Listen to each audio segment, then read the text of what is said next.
Naomba basi kwa heshima na taadhima tuweze kunyanyuka.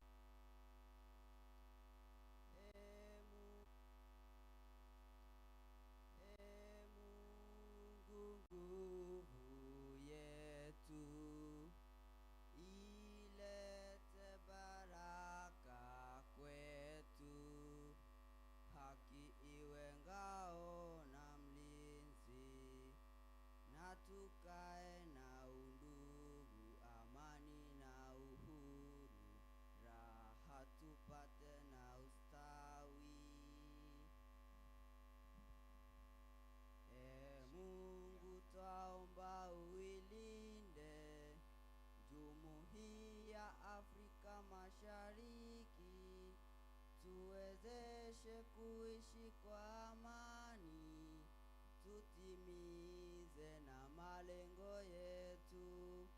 Jumuiya yetu sote tuilinde, tuwajibike, tuimarike. Umoja wetu ni nguzo yetu, idumu jumuiya yetu. Asanteni sana. Naomba basi muweze kuchukua nafasi zenu za viti. Thank you very much. God bless you. Naofuata sasa ni maombi. Tunaomba tafadhali Sheikh Amiri utuongoze kwa maombi tafadhali. Sheikh.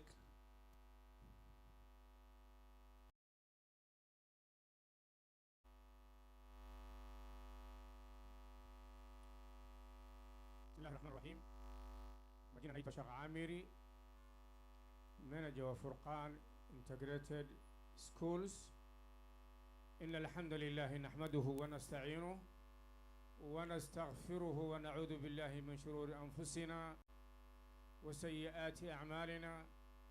من يهده الله فلا مضل له ومن يضلل فلا هادي له. وأشهد أن لا إله إلا الله وحده لا شريك له وأشهد أن محمدًا عبده ورسوله. صلى اللهم على نبينا محمد وآله وصحبه أجمعين. أسنتين.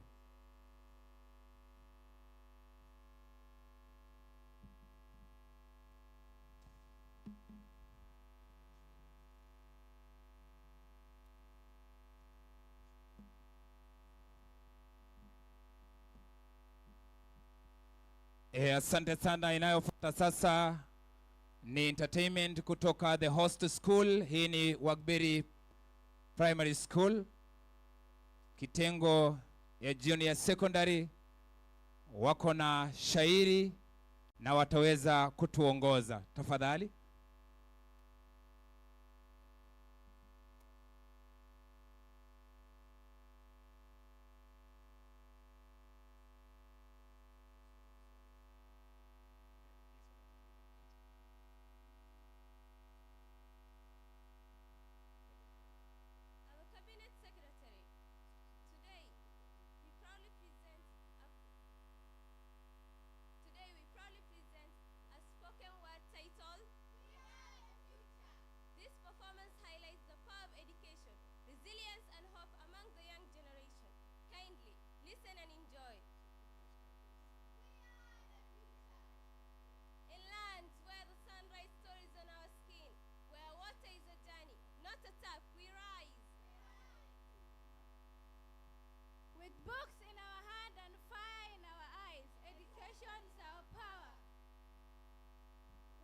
Miles, not in weakness, but in purpose. Skills to build, skills to solve, skills to shape tomorrow. From classrooms won by wind and dust, we draft blueprints for greatness. We learn, we create, we transform. No longer defined by droughts, but by determination. We are builders. We are the leaders of a new dawn. Education is not luxury. It is bread. It is belonging. It is the road we build as we walk it. We are Waberi. We are Wajir. We are Kenyans. We have a future. Thank you everybody for listening to our presentation. May we continue to embrace education, unity and determination. as we build a brighter future together. Thank you and have a blessing day. Thank you.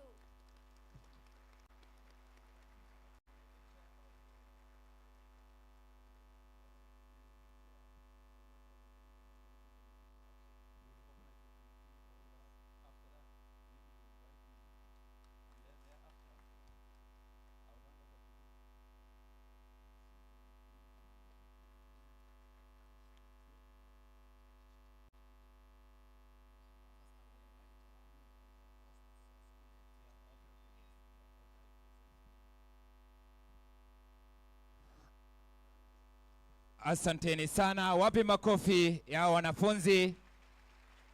Asante sana. Neza keti.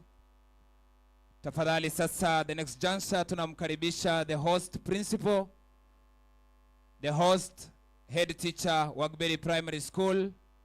Tafadhali. The host. Na kama unataka kujisaidia, tumesema wanaume wanaweza wakajisaidia nyuma ya hii hema upande wangu ya kulia.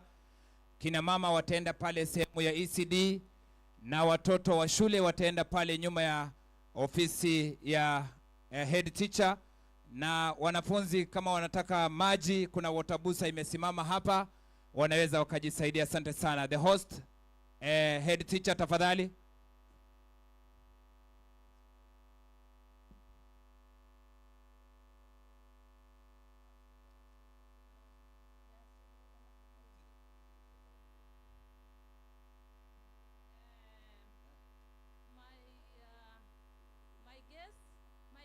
The PS for higher education, the deputy governor, my cabinet ministers, secretaries, and the rest, and the others. I here to welcome all. This is Wagberi Primary School and Junior Secondary School. I welcome you all. Wagberi Primary and Junior School was established in 1985 with an initial enrollment of 105 boys and 85 girls, totaling 190 learners. The first head teacher was Rafael K. Mwamba, and a school begins with 2 male and 2 female teachers. Over the years, the school has grown steadily. It was comprising an ECD center, a primary school and junior with a currently population of 300 boys and 350 girls, total to 650 learners. The school is currently staffed with 9 primary school teachers, 9 junior school teachers, junior teachers, and 8 ECD teachers. I appreciate, we express our sincere gratitude to the Ministry of Education for renovating 10 classrooms and constructing 2 new classrooms and 2 toilets with septic tanks. These developments have significantly improved the learners' achievement, environment, and their achievement. Current challenges. Despite the progress, the school still faces key challenges. That's lack of perimeter wall fences, lack of an administration block, requests from the support. Any assistance accordingly to the school will be reminded by the generation to come. Your support will contribute generally to create a safe, conducive, and well-structured learning environment. Thank you. Asante sana. Wapi makofi tafadhali? Naomba tafadhali wale wanafunzi wamefika pale kwa kuingilio, utapewa mwelekeo muweze kuketi hapa kwa laini moja ili basi tuweze kupata sehemu ya kupita. Vile mmefunga huko, mtapewa maelekezo na wasimamizi muweze kupata nafasi ya kuketi. Hali kadhalika kiingilio hii tafadhali. Crowd tafadhali, kama wewe si participant, unafungua hiyo mlango tafadhali kwa heshima na taadhima. Kabla sijamkaribisha chairman, nataka mwanafunzi mmoja aweze kupiga solo verse kidogo hapa, alafu kisha baadaye niweze kumkaribisha, nimpe fursa chairman ministry wa thematic week committee Bwana Sifuna aweze kumfuata. Karibu sana.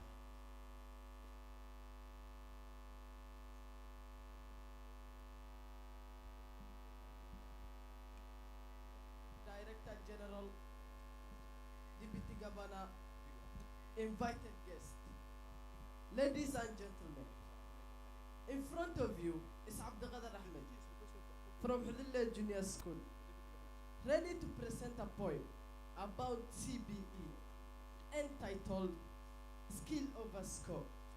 Enjoy, sit back and watch. Listen up. This is not about grades on a wall. This is about what you can do when the classroom walls fall. Back in the days, we memorized, regurgitated, then we forgot. A's on paper, but in real life, we had not. CBE walked in and said, no, change the script. It's not what you know, it's how fast you can fix it. From Kisumu to Mandera, Mombasa to Eldoret, kids building, creating, not just reading the memo. Problem solve math, code a site, fix a tab. Speak with confidence, lead with a plan and a map. This is CBE, competency-based education, not cramming for exam, but real-life foundation. Farmers with data, welders with design, artists, nurses, engineers, all on the grind. Teachers ain't just lecturers, they are a coach on the floor.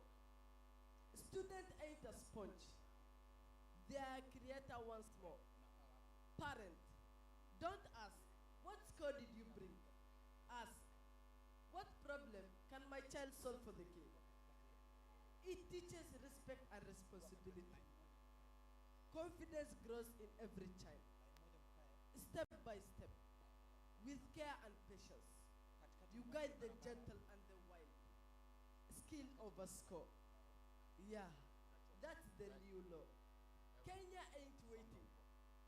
We're building for more. Hands in the work. Minds on the rise. CBE, lighting the future in our eyes. CBE, shining star of learning. You teach the child to think and practice, to use their talent all life long. Not only books, not only writing, but skills and wisdom, hand in hand. You build creators, brave and active, prepared to serve and lead the land. Through teamwork, art and innovation, young minds discover what they can do. Farmers, doctors, teachers, leaders, CBE is shaping dreams and new. So, let the old system rest. It had its time. But a nation don't rise on a multiple choice line. Give me a kid who can do, not just recite. That's the Kenya we are raising. Skilled, strong, and bright. Oh, CBE, foundation of progress, tree of knowledge standing tall. May you continue growing stronger, bringing success and hope to all. Abdelkader Ahmed from Hudilla Junior School. Thank you. Asante sana. Wapi makofi ya huyo kijana mdogo? Ukisikia elimu basi ndio hiyo matunda yake. Sasa sina budi kumkaribisha Chairman Ministry Thematic Week Committee Bwana Sifuna. Karibu sana.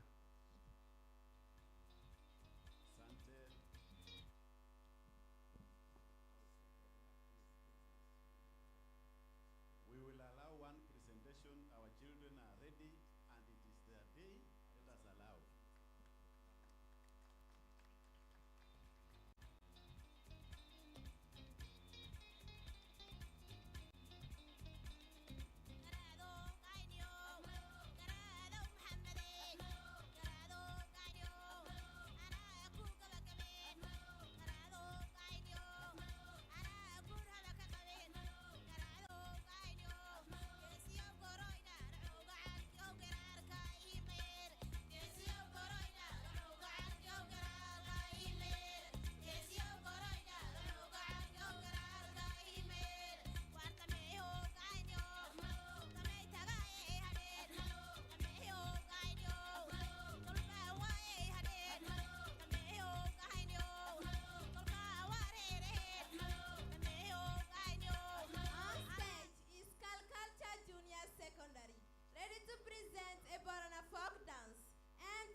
This dance is performed by young Borana girls during wedding ceremonies to welcome the newlywed couples.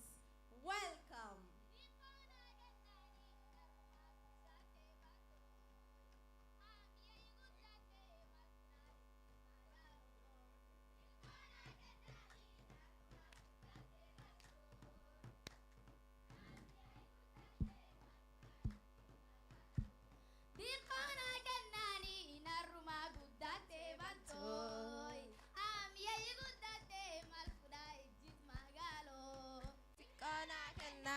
Naruma gutate bato amyai gutate malfulai jitmagalo dikona ganani naruma gutate bato amyai gutate malfulai jitmagalo dikona ganani naruma gutate bato amyai gutate malfulai jitmagalo illa fudi Miragum dedi, faiz qalbi, qoflin kakakedi, nurki qaddi, inti tatte, gurara qabdi.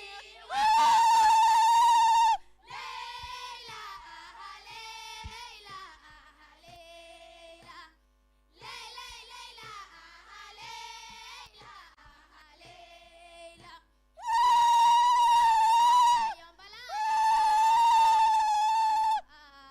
Yari yari bisana gaya yambalala ha yambalala ha yari yari wagi kushaina yambalala yambalala yari yari bisana kushaina yambalala yambalala yeah biso biso yeah biso biso dumla dumla dumla yeah biso biso yeah biso biso yeah biso biso dumla dumla dumla yeah biso biso alele go ni marimbavne chato sante khaf kabade foni mbavne situna mufia tana dufte na lale situna mufia tana dufte na lale amane gawe isi afime chisuda dawe hafurika keme nuduri walitavanna hanta bisuleme nuduri walitavanna hanta bisuleme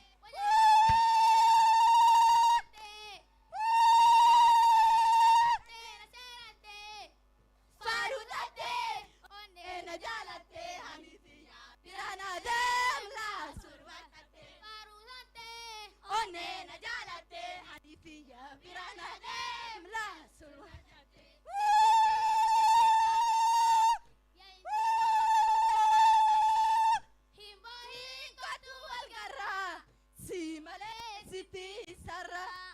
Siti se siti sabira ya sidu takujaf halkani himbani katul garra simale siti sara mina idurna dem qalbiti furata wajide marajid argadate ani nawaya yosingare ani nufayanqo minaduka nayu adeji fiya sijarada dasar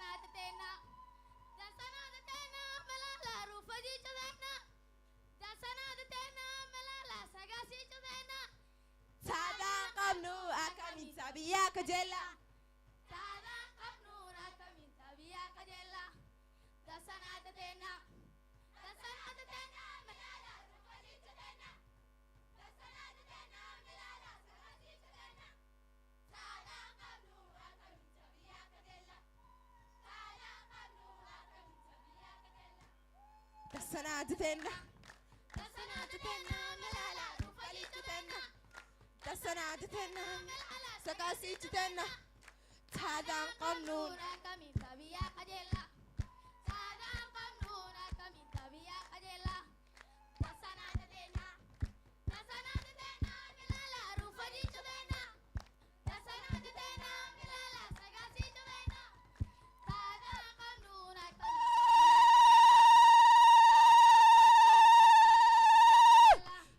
Dasana tena. Dasana tena melala rufali tena.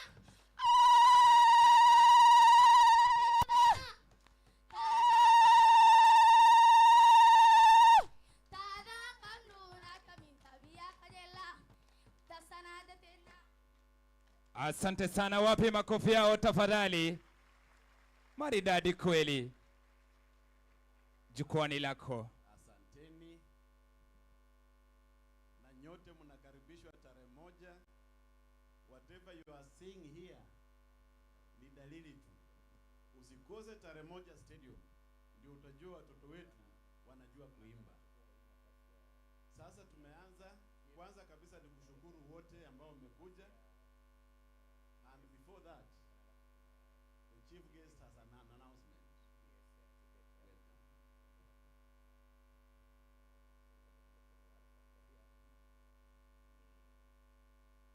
Our chair of the festivities, allow me to stand on the protocols already observed. This morning, we received very sad news of a tragedy in Mutumishi Gulf, and we have lost a number of girls. We want to commit their souls to the Lord and Allah. Please let us stand and observe a moment of silence.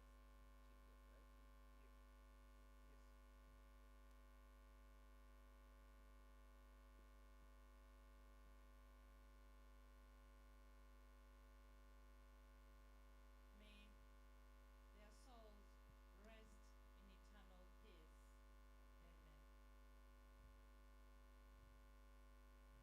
Amen. Thank you. Na kwa sababu ya saa, we shall go straight just to brief introduction, introducing the teams that are here. This congregation is made up of several people who have come to join us in the 2026 Madaraka Day thematic week, which is based on education. Nataka kwanza kurecognize students ambao muko hapa, wanafunzi wote, inueni mikono. Thank you, thank you. We have over 1,000 children who are here with us. Secondly, we have our teachers. Our teachers who are here, kindly raise your hand. Thank you, thank you.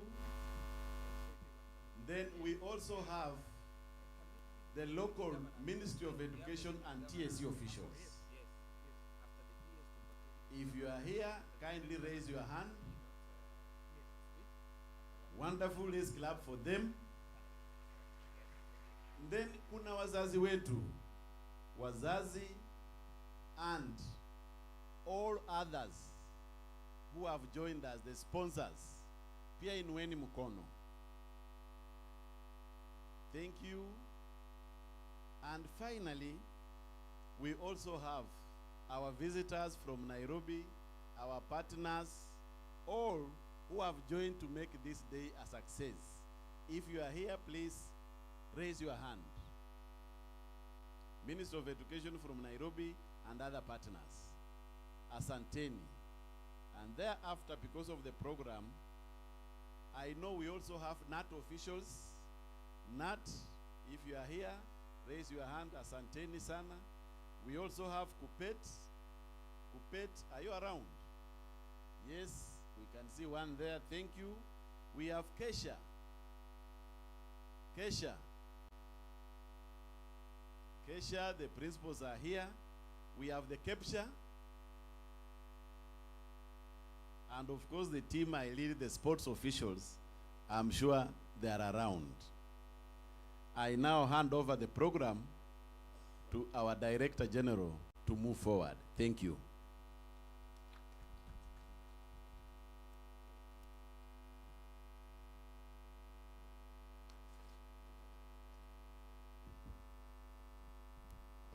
Thank you. That was Mr. Nelson Sifuna. Nelson Sifuna is the head of Directorate Field Coordination and Co-Curriculum Activities. Please, let's appreciate him. Thank you very much. Our chief guest, Cabinet Secretary, Minister of Education, represented here by PS Beatrice Inyangala, PS in charge of higher education. The Governor of Wajir County, represented here by his deputy. The head of Presidential Special Programs and Creative Economic Coordination and Chair National Celebrations Thematic Week, Bwana Itumbi, CEO, Teacher Service Commission, Madam Mitei, colleagues from the education sector, CEOs, parents, students, teachers, wananchi wetu wa Wajir. Good morning. Good morning. Thank you very much. So as has been said by the earlier speakers, the Master of Ceremony, and Bwana Nelson Sifuna, we are here today congregating in Wajir County as it culminates to the 63rd Madaraka Day to be celebrated on the 1st of June. And as has been the culture, we've used to have, for the last few years, a thematic week targeting a specific sector. I think we are all aware that the 2025 Madaraka Day was held in Homa Bay. And at that time, the theme for the celebration last year was on blue economy and maritime affairs. This year, it was thought wise that it basically deals with education, skills, and the future.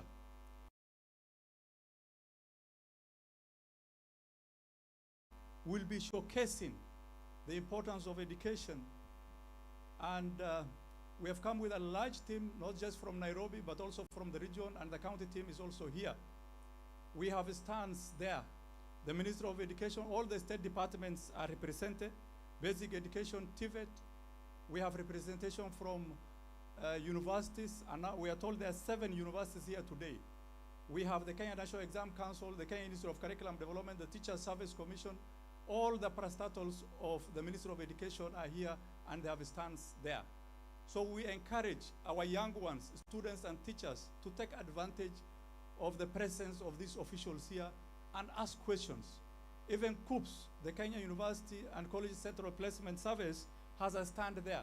So if you have issues to ask, please raise it there and ensure you visit all those stands or booths that are available there. So, as we are all aware, Madaraka Day is one of our national days. The national days in this country are provided for in Article 9 of the Constitution. Madaraka Day, Mashujaa Day, and Jamhuri Day. Madaraka, which means in English, maybe it's authority, responsibility. It is a time as a country we have been given internal self-rule. And so it is a time that we reflect on the achievements, the successes, and also reflect on the struggle for independence in this country. Madaraka Day, just like any other day, is also taught in our schools. Before the 844, we used to call this subject civics. It used to be called civics. When 844 came into place, well, we call it history and government. Under the competence-based education, we now call it history and citizenship. So our young ones are taught these subjects on the national days, you know, the national symbols and emblems, everything that is to do with the government is taught in our schools.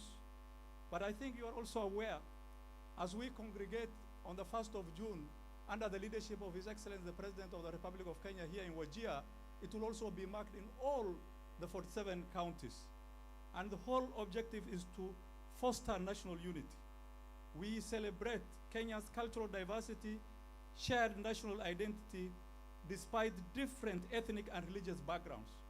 We belong to different ethnic groups, different religious backgrounds, but we have a shared destiny as a country. And so it is as we mark this, we'll be honoring the country's historical struggle for independence and sovereignty. When you make stories with people who lived under the colonial rule, they will tell you so many stories, including the type of taxes that they used to charge at that time. There's one particular tax that used to be called the head tax. You know, the white man, once you are spotted as an individual, you are supposed to pay tax for existing, you know, on your head. And there are stories that once you see these people who are collecting the taxes, you take off, and sometimes they run after you, and they arrest you for not having paid tax as a human being. This day, just like other national days, is supposed to have as a crucial platform for patriotism and reflection. As a country, you know, one of the main objectives and goals of education in this country is to promote national unity and foster patriotism. And these, you know, days are taught in our education system. All of us seated here, since 1963, we have been marking Madaraka Day, 1st of June. And this platform also makes us to transfer this to the next generations that will come. And so it's very critical for us. This day also provides an education platform for the younger generation to learn about the country's journey and historical figures.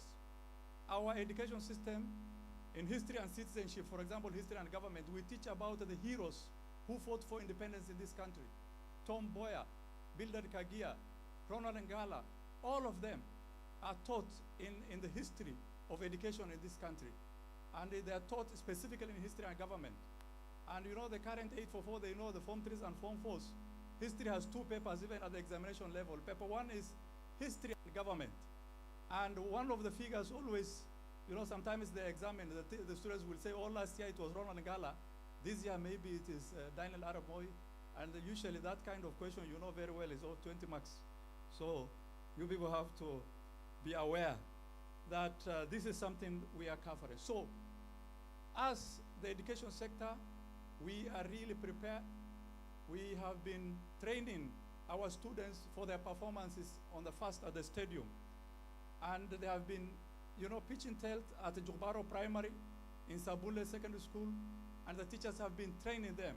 So we want to appreciate the team of the organizers under the leadership of Mr. Nelson Sifuna and the other officers who have been working throughout this, the local county director of education, the sub-county directors, we really appreciate. So, Madam Chief Guest, with those few remarks, I just want to invite 3 people before I hand over the program to the next guest speaker. First is, I want to call upon the chairman of the County Education Board, Wajir, here, so that he speaks on behalf of the entire education fraternity of Wajir County. Wajir County is the 3rd largest county in Kenya after Turkana and Marsabit. And this county has a total of 415 primary schools, 250 junior schools, and 90 secondary schools. 88 of them are public. We have 2 teacher training colleges that are public and 4 that are private. So with those remarks, I want to call Abbas Abdullahi, the chairman, to take 2 minutes, please. Thank you. And thereafter, he'll be followed by Professor Mugendi, the VC Embu, on behalf of the Vice Chancellors, to also make some few remarks. Thank you. Thank you, the Director General. Honorable Cabinet Secretary, Principal Secretaries present, distinguished guests, on behalf of the people of Wajir County, I wish to express my gratitude for the continuous support in strengthening education in our county and in our region. Wajir County has made remarkable progress with over 375 public primary schools, 239 junior schools, and 88 senior schools. We now serve more than 266,000 learners in Wajir. The transition rates remain impressive, 99% from grade 6 to grade 7, and over 96% into grade 10. Our KCSE mean score has risen steadily, reaching 7.8 in 2026, a clear sign of resilience and commitment. These achievements have been made possible through the government, reforms, donor partnerships, and the dedication of our teachers and our communities. Yet the challenges remain. There is acute shortage of teachers, inadequate infrastructure, insecurity in the border sub-counties, and the devastating effects of droughts that continue to hinder access and retention. We therefore wish to appeal for urgent intervention in terms of recruitment of more teachers, especially for junior schools, expansion of classrooms, laboratories, and boarding facilities, provision of water and rural electrification, strengthening security in vulnerable areas. Honorable Cabinet Secretary, with your leadership and the support of all the stakeholders, we are confident that Wajir County will overcome these challenges and ensure equitable quality education for every child in Wajir County. Thank you, sir. Thank you. Let's appreciate the chairman, please. Moja, Billy, Tatu. Thank you very much. Professor Mugendi, the VC, Embu University, please come forward.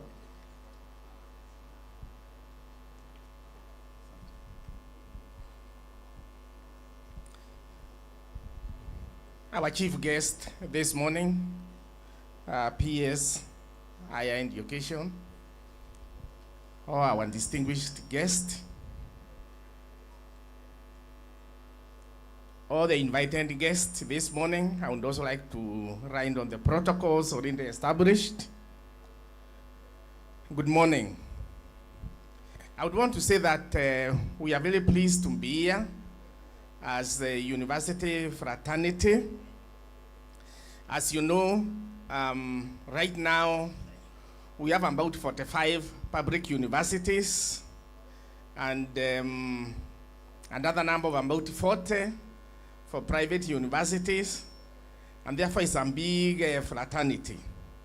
But I want to talk on behalf of public universities because I happen to be the chair of the Vice Chancellor's Forum for the public universities. I want to say that the universities are very well represented in this forum, and I would want to encourage all of you to get to our stands so that you can interact with us and see what we have to offer to you, especially the pupils in primary and high schools, or secondary schools for that matter. I know right now COOPS is finalizing placement into the universities. I know we have the first round of selection. We've also, and the second one, and 2 days ago, the portal was opened again for the third selection. So again, if we have students here that are about to join the universities, please, again, we will ask them to visit, especially the COOPS portal, the COOPS stand, so that then they can be advised and guided on what they need to do.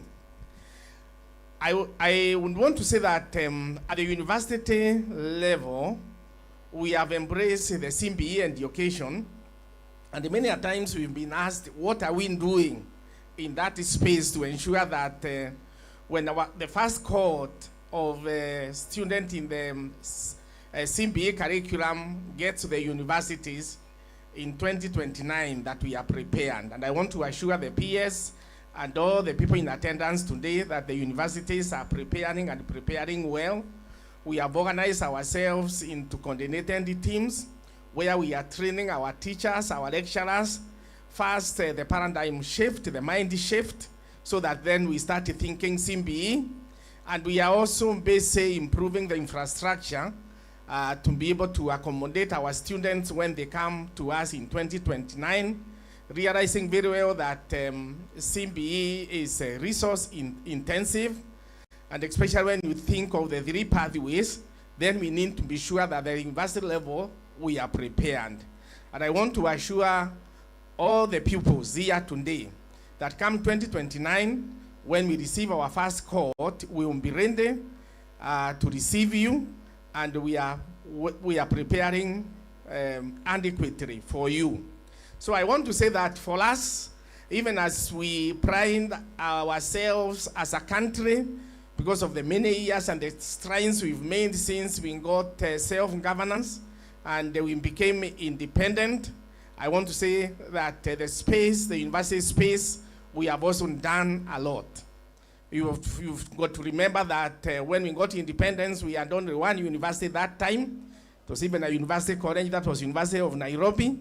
And with those, within the span of the 60 or so years, we've now grown, and we have 45 public universities. And this is really something we want to thank our government for expanding the university education and ensuring that education comes closer to all of us.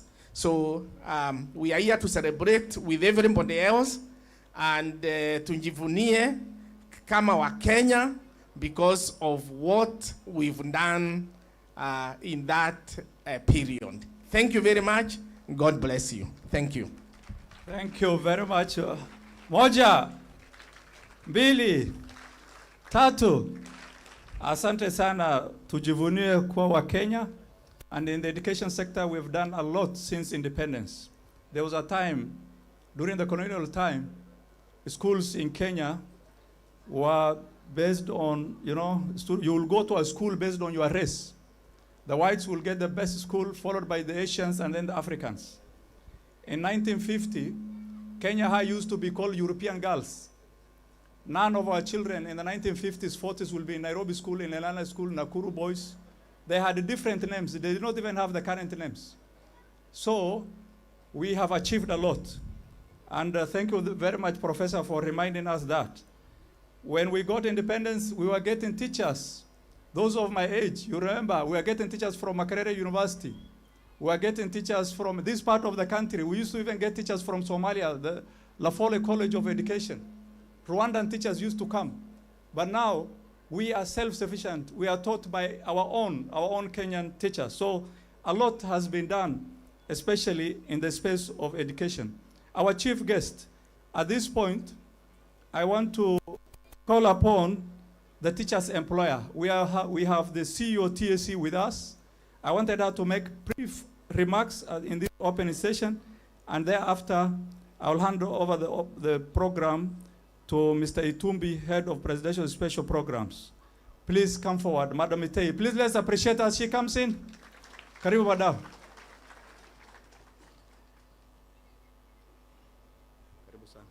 Thank you, DG.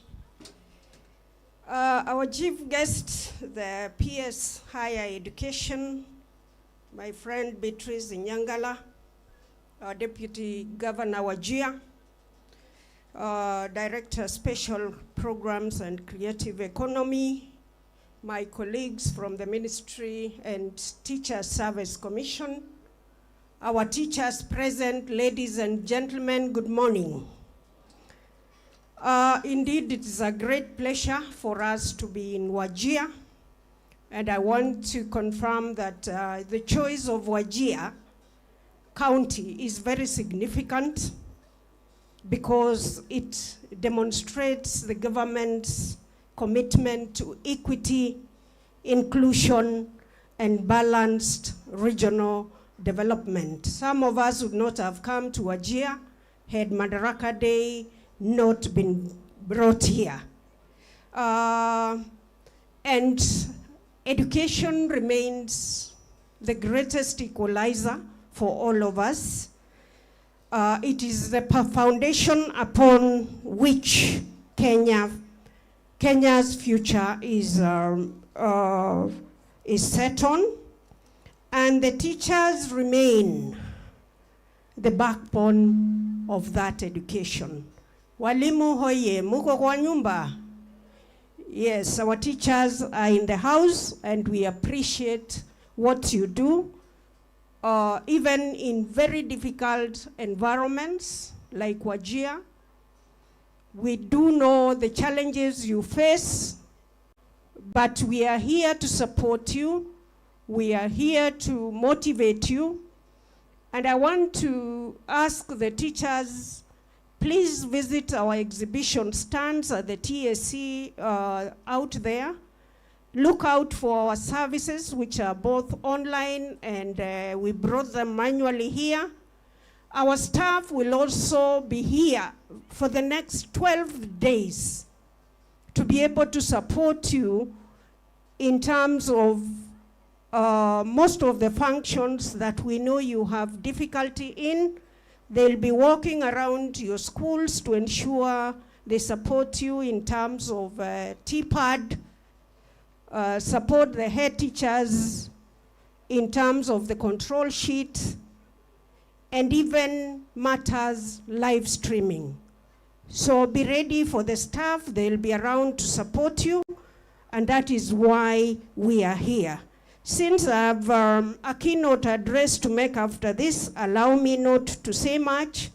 I will be able to enumerate what the commission has done in terms of teacher management, teacher recruitment in my speech. Thank you, and God bless. Thank you very much, Madam Itei. Let's appreciate Madam Itei again. Haya, moja, mbili, tatu. Asante sana. So at this point, I want to hand over the program to Bwana Itumbi, the head of Presidential Special Programs and Creative Economy Coordination and Chair, National Celebrations Thematic Week. Bwana Itumbi, karibu. Let's appreciate him. Moja, mbili, tatu. Asante.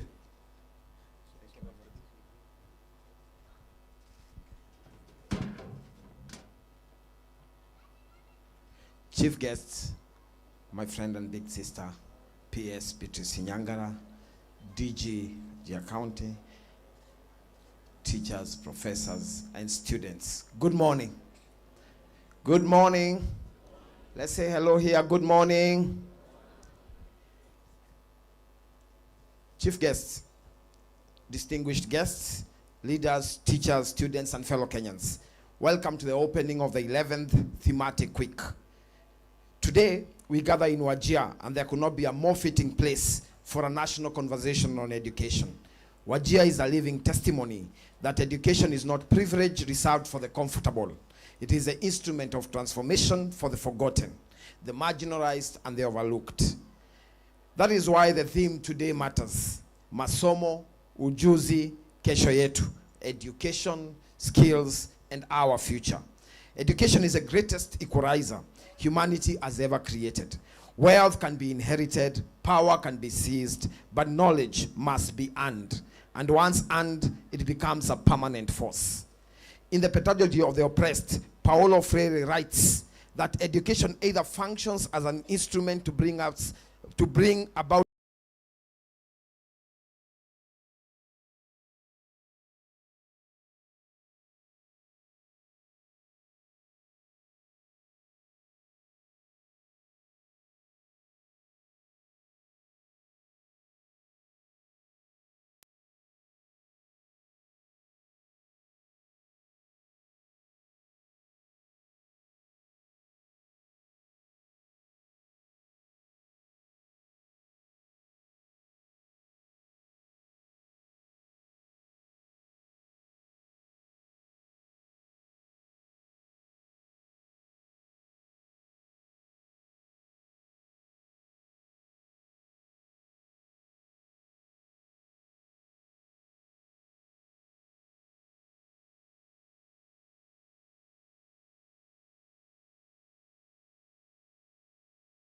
is once ignored.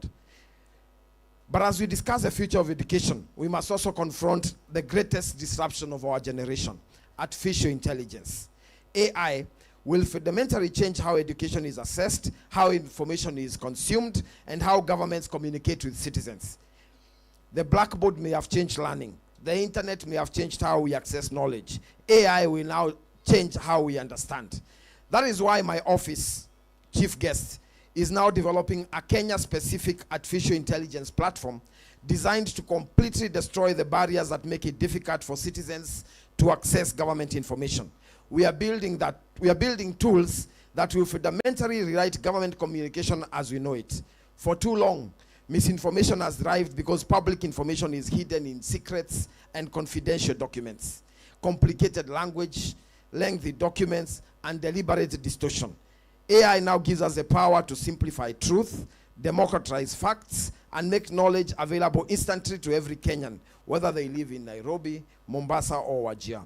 And that has looked honestly about the danger of misinformation in the age of politics without reading. It has become more unfortunate when falsehoods are amplified by leaders who once carried the distinguished titles of Minister for Education and Vice President of the Republic of Kenya. But perhaps we should not be too harsh to them.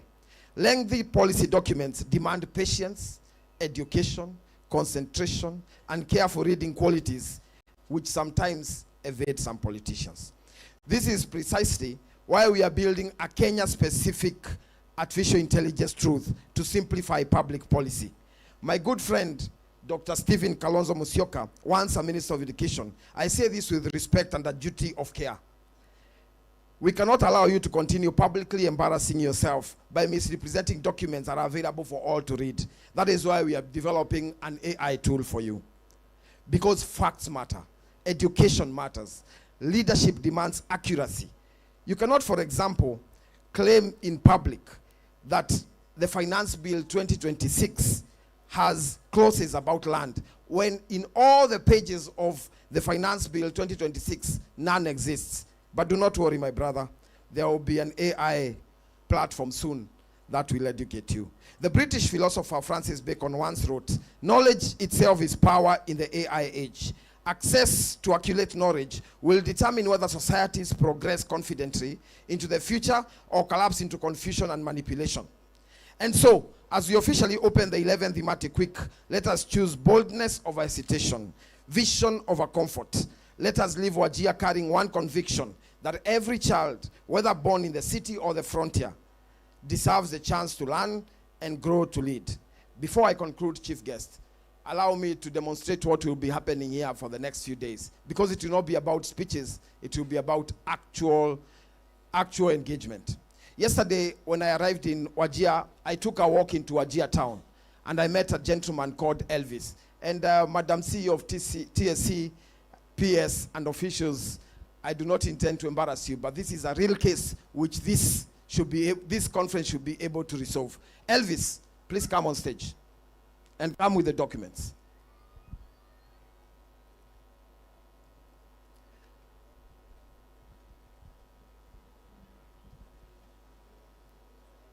I met Elvis when I was leaving a supermarket in Wajir yesterday, and he, having noticed me, probably because of my public face, he approached me and gave me a very sad story, which I want us to listen to, and basically, yes, give him a microphone, and basically ask ourselves whether these are the issues we should be able to resolve. Elvis here told me that he did his KCSE, which year? The first KCSE? 2008. In 2008. Once he did his 2008, you then went into college? Yes, and then I went to college, that is Thika Technical College, where I did diploma in early childhood. And then after that, I came back, now that I was a teacher in a private school. So Just hold. I want us to end up pole and your history sink.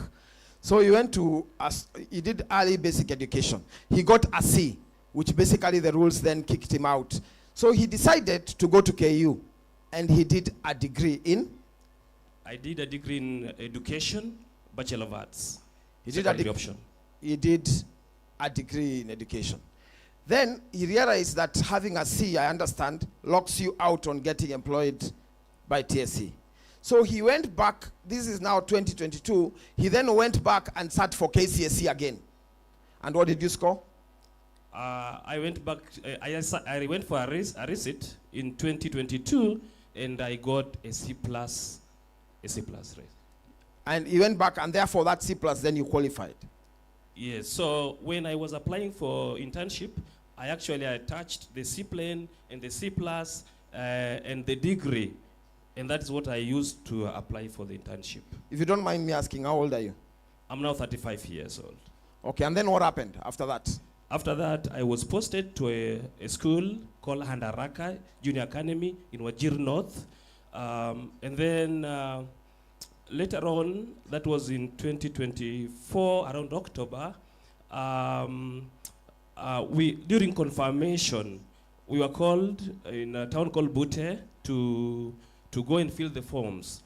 That is for the PNP forms, of which I did. I filled the forms. And then after that, after 1 week, I was given a PNP letter, which I have it here, from Nairobi. And then I was supposed to report in January last year, 2025. Before that, I got a call from the county director here, who has been transferred, that I am not supposed to report to that school because I have been disqualified. He wrote a letter to Nairobi to the TSC staffing director that I'm not qualified. And it was so painful. You're not qualified because of the first C you got, despite the fact that you went back to school and got a C+. Yes. Remember, I worked for 8 good months without any pay. Okay.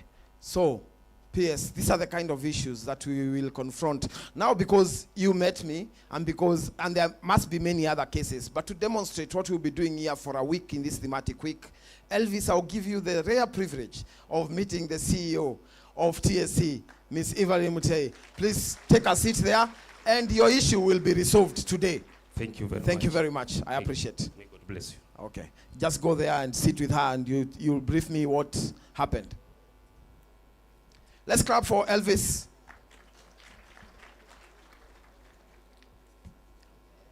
Students, hoye! Somebody take a microphone to the students there, and that's the last thing I'm going to do. Then I'm going to invite the DG Wajir County.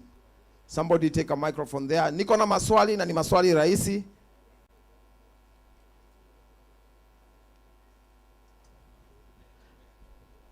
Let me get some 2 volunteer students kwa mkono. Iko zawadi. 2 volunteer students. Yeah. Give one student there, the one, yes. Alafu utapeleka hiyo ingine pale. Hello, how are you? I'm fine. What's your name? My name is Abdulrahman Ahmed. Which school do you go to? From Sambule Secondary School. Ah, fantastic.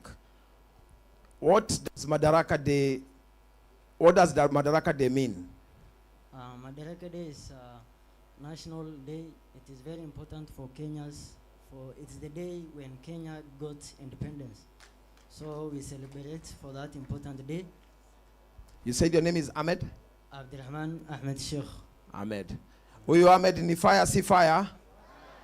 Ahmed, kuja. Then take the microphone to that other side. Kuja hapa Ahmed, upate zawadi yako.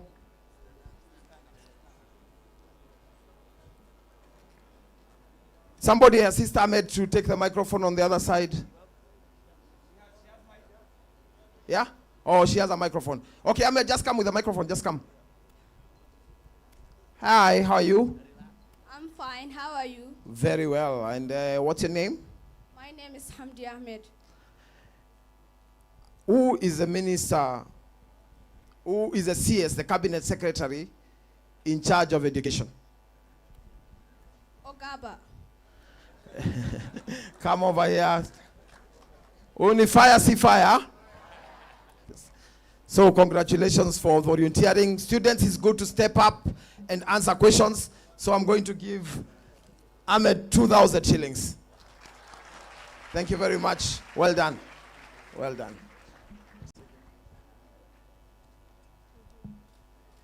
Amde, thank you very much for stepping up. And for answering a question, 2,000 shillings for you. Thank you very much. That is what is going to be happening in this hall. There will be interaction. It will not only be about speeches and about talking to you, it's also about you speaking to us. Ladies and gentlemen, it is now my pleasure to invite the Deputy Governor of Wajir to address us. Thank you very much. God bless you and keep you.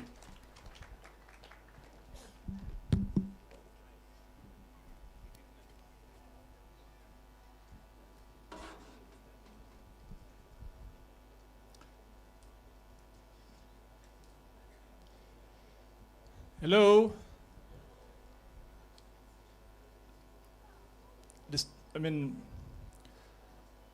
This is an opportunity for me to welcome everybody, starting with our guest here, chief guest today, representing the Cabinet Secretary, PS Beatrice Mugamba Nyangala. I hope I said it correct.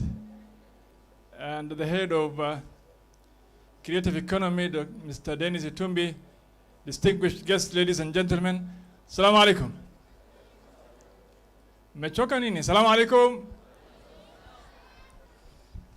Now, quickly, I don't want to belabor points, but it is very necessary for me to welcome everybody to Wajir County. As the TSC CEO said, a good number of you may not have had the opportunity to come to Wajir were it not for Madaraka Day celebrations. We appreciate the policy taken by the national government to rotate celebrations of Madaraka Day, among other national days, to regions that were probably in the periphery before today.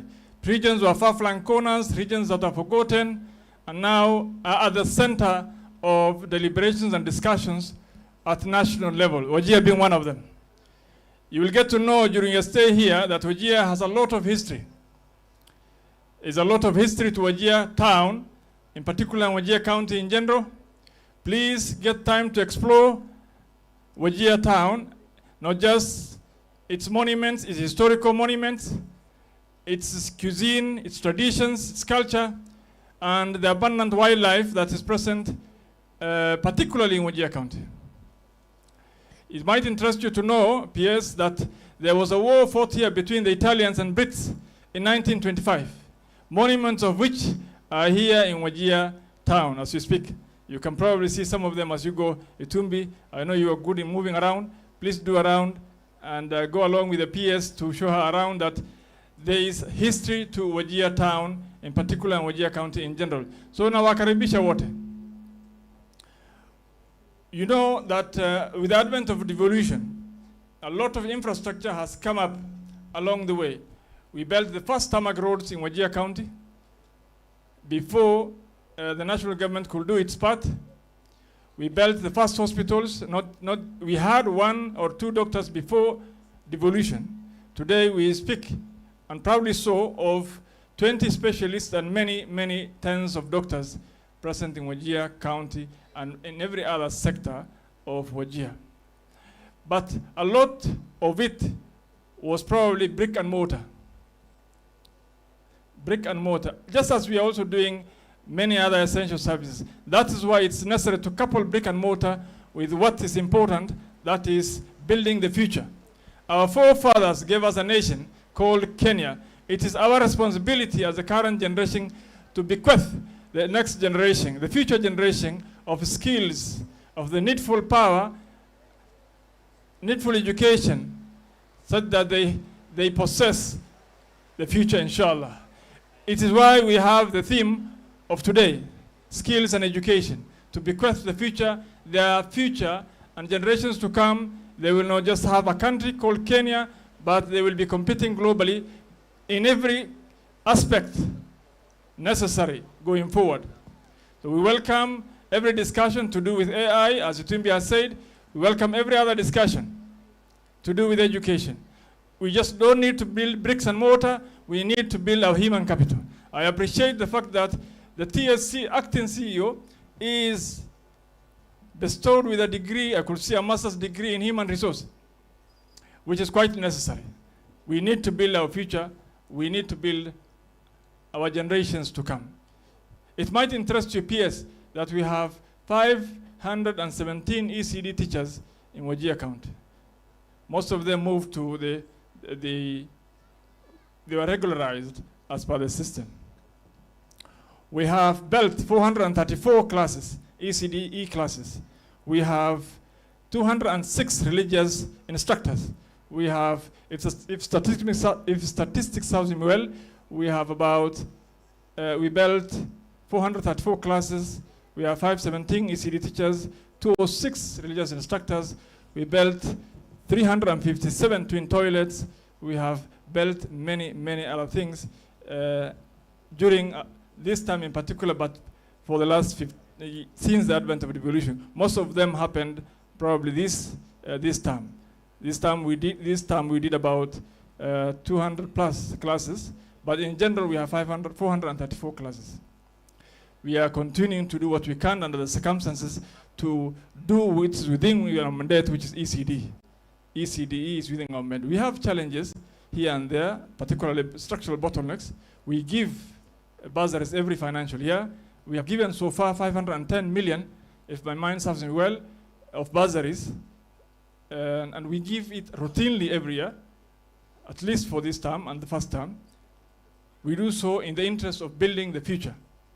We had some structural bottlenecks in terms of ensuring that we give as counties bursaries, but that has been somehow resolved, and we hope it will be resolved. We do it as a matter of welfare for our people, our students, and our future. So all these numbers, PS, need to end up somewhere. It will be one of our key requests as Wajir County to have a university here in Wajir Town going forward, inshallah. So, because as the DG has said here, we have about close to 250,000 students in various cadres in Wajir County. So we'll appreciate, and that request is coming to your door going forward, inshallah. Please give it the priority it deserves. Asanteni sana na wakaribisha wote. It's now my single honor and pleasure to welcome our peers for higher education and research. Karibu sana, Bwana PS.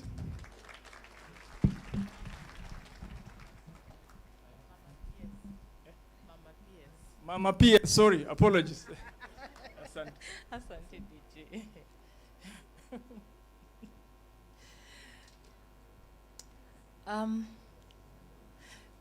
Before I'm here to ably represent our Cabinet Secretary for Education, Honorable Julius Migos Ogamba.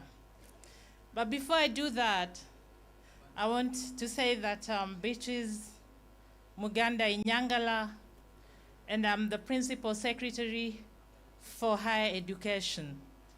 So, for all the parents in here, once you have nurtured your children through the basic level, and at that point, when they are matured, they are restless, they're energetic, they are loud, and then take them in as a proud mother and turn those energies into useful professionals who then come out to help build our nation.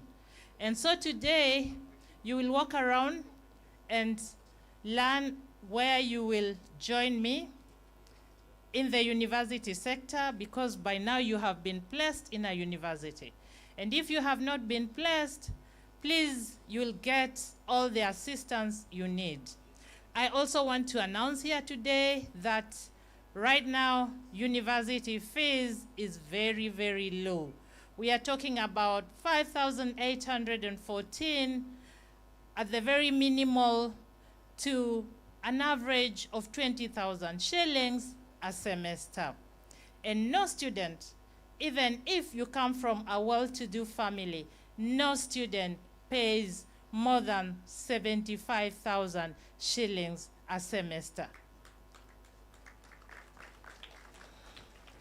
And so in line with the bottom-up economic transformation agenda, the government of President William Ruto is looking out for those at the bottom of the ladder to access education and rise and rise and rise and join him to build our nation.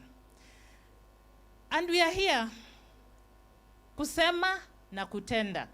So for my students who have qualified for university, please reach me. I'm your mother. I will tell you one or two and I'll prepare you for university. And for our teachers, we have our very able Madam Evelyn Mite, the best that this country can offer as CEO, Teacher Service Commission, and I know that she has already done something about the case that was presented. So, can we give her a clap as we welcome her to come and give us a brief on what she has done on that case? Madam Mite, we walk this journey together. Come and tell us. Kusema na kutenda. If you have any problem, all the CEOs are here, right from basic to TVET, university, vice chancellors. Please approach us.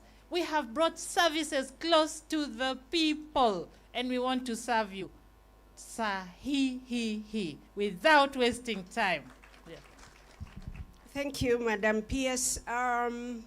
We've looked at Omondi's case. It is a case of the qualification framework, and I've seen the chair here of qualifications. Yes. We did make a mistake in registering him because he had a low grade, but since he has worked for the commission, we will commit to pay him his dues for the period he has worked. But the good news is we are amending Regulation 20 of the Code of Regulation for Teachers, where we are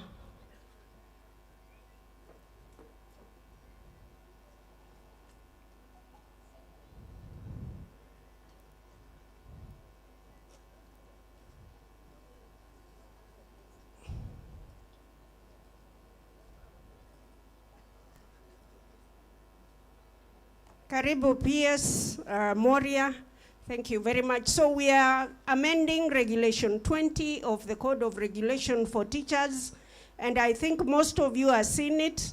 We are doing public participation because the Presidential Working Party said those grades will be lowered, and I think there is a lifeline for Omondi once that is done so that he can comfortably get his dues and get properly registered once that has been enacted into law. It is currently in Parliament. So we'll work together with Omondi and help him so that his qualifications are in tandem with the qualification framework that we are putting in place. Thank you, Madam PS. That is what we are doing. Thank you.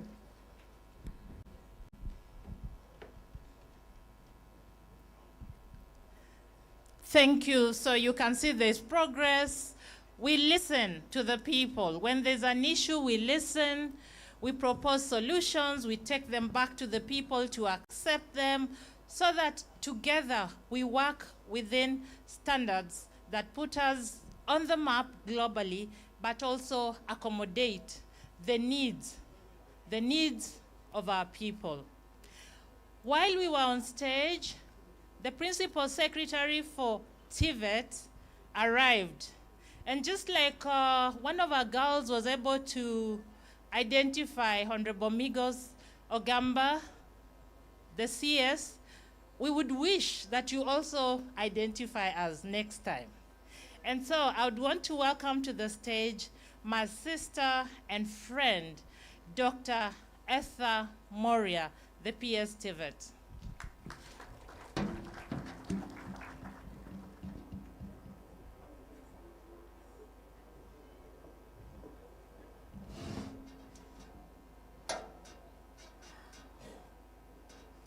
My sister, and I don't even know what protocols now to state, and this is the consequence of coming late. but all the CEOs are present because I think I have only one colleague here. I can see a number of CEOs and everybody represented here. Habari zenu? Please greet me in the air so that I know we are speaking. There are some of you who are not greeting me. I'll stop waving when everybody greets me. Thank you. Let me say I am glad and I am happy to be here this morning to celebrate our country from this end of Kenya. Fortunately, it now presents me. Let me talk about myself. Hi, Dennis. Sikuwa nimekuona. Uko sawa? Very good. To celebrate Madaraka Day from this end of Kenya with education as the theme. Because, ladies and gentlemen, we need to educate our young people. And where is the PS? PS, had you observed a moment of silence? Yes. Of course, as we were on the way, we were informed about the loss of our children. And ladies and gentlemen, I want to say that that has put me and put my mood down. And I really wonder what we must do as a country to start some of this. As a Christian, let me call them spirits. And my prayer is some of these things would disappear from our midst the way locusts disappear. When we have locusts in the country, when they disappear, where do they go to? Where do locusts go to? They disappear and we do not even know where they go to. So my prayer is that some of these things, some of these spirits disappear and never to be seen again, because losing 16 children is absolutely very, very painful. And we want to start praying for our country and for those parents right now. And I'm glad that you have already observed a moment of silence. For those we have not met, my name is Dr. Esther Dharamworia, the Principal Secretary for TVET. And my major message to all of us from the TVET perspective, and this has been going around the media, is that nobody is a failure. And parents, we must stop telling our children after a certain level of education that wewe umeanguka, sijui enda wapi. Nobody is a failure and nobody fails. Until and unless you decide that you have failed as a child, na sisi parents, ni sisi tumekuwa tukiambia watoto wetu ati wewe umeanguka. I want that narrative to end from our lips from today. In education now, we have provided different pathways. And in TVET, I don't remember, where are my directors? Where is the chair, Kati? How many courses do you have in TVET now? Eh? Oh, now what is several? That is how people lose their jobs, because 76. Maybe if another director, this is the chair of Kati, maybe if somebody else starts out, there will be 80. But about that number, and what we are saying is that every child in this country has an opportunity to train to absoluteness, if only you arrive where your interest is. And we have TVET institutions right across this country. I've just seen the principal of Wajir East. Where are you? The principal of the institution around here is around here. So ladies and gentlemen, let us give our children opportunities, and this government of His Excellency President William Ruto has ensured that we have requisite opportunities for all our children. Let us make sure that they are taking advantage of them. So ladies and gentlemen, we wish ourselves a fruitful stay here up to Monday, when we celebrate Madaraka and we are able to disperse. In the meantime, let us all have a nice time. Let us enjoy ourselves in Garissa. I'm looking forward. What did I say? Garissa. Oh, that is the farthest I had gone before today. So today nimepanda Mbei, sasa niko Wajir. Sawa sawa. I'm looking forward to enjoying Wajir, and by the time I go back, I'm hoping I will have a dress like this one. And may the Lord bless you. Thank you. So leo ni leo. The government is here, parliament is here. I now take this opportunity to welcome the MP for Wajir East, Mheshimiwa Aden Daudi. Let's appreciate him as he comes.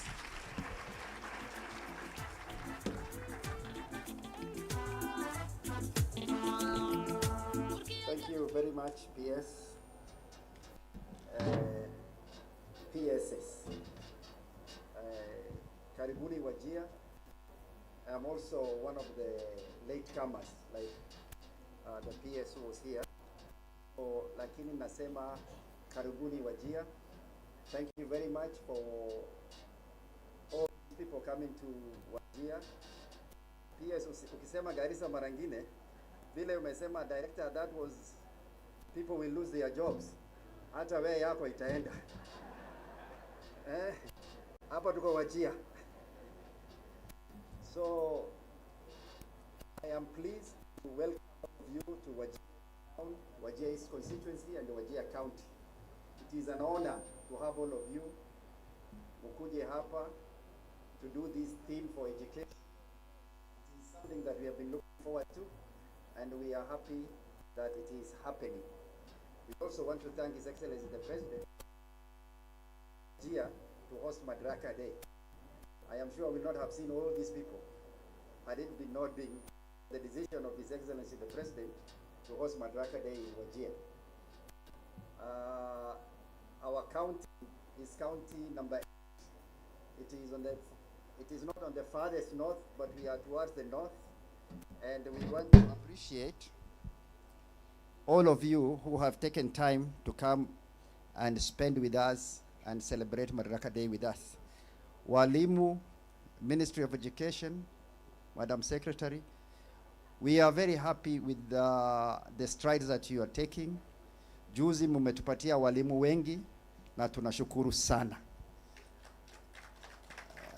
Since this government of President William Ruto imefika, I think tulikuwa tunalia sana juu ya education na walimu. Leo, we can proudly say that we are almost there, where all our needs have been taken care of. Ile kidogo imebaki, tutaongea na Madam Secretary. Na ile ingine yote ambaye tumefanyiwa tunashukuru. Yangu, as a area member of parliament, ni ile tukusema welcome. Maneno ya theme na maneno ile ingine yote, wataalam wa education ndio watafanya. So thank you very much and welcome to Wajir. Enjoy yourself, and please go to Garissa also and enjoy.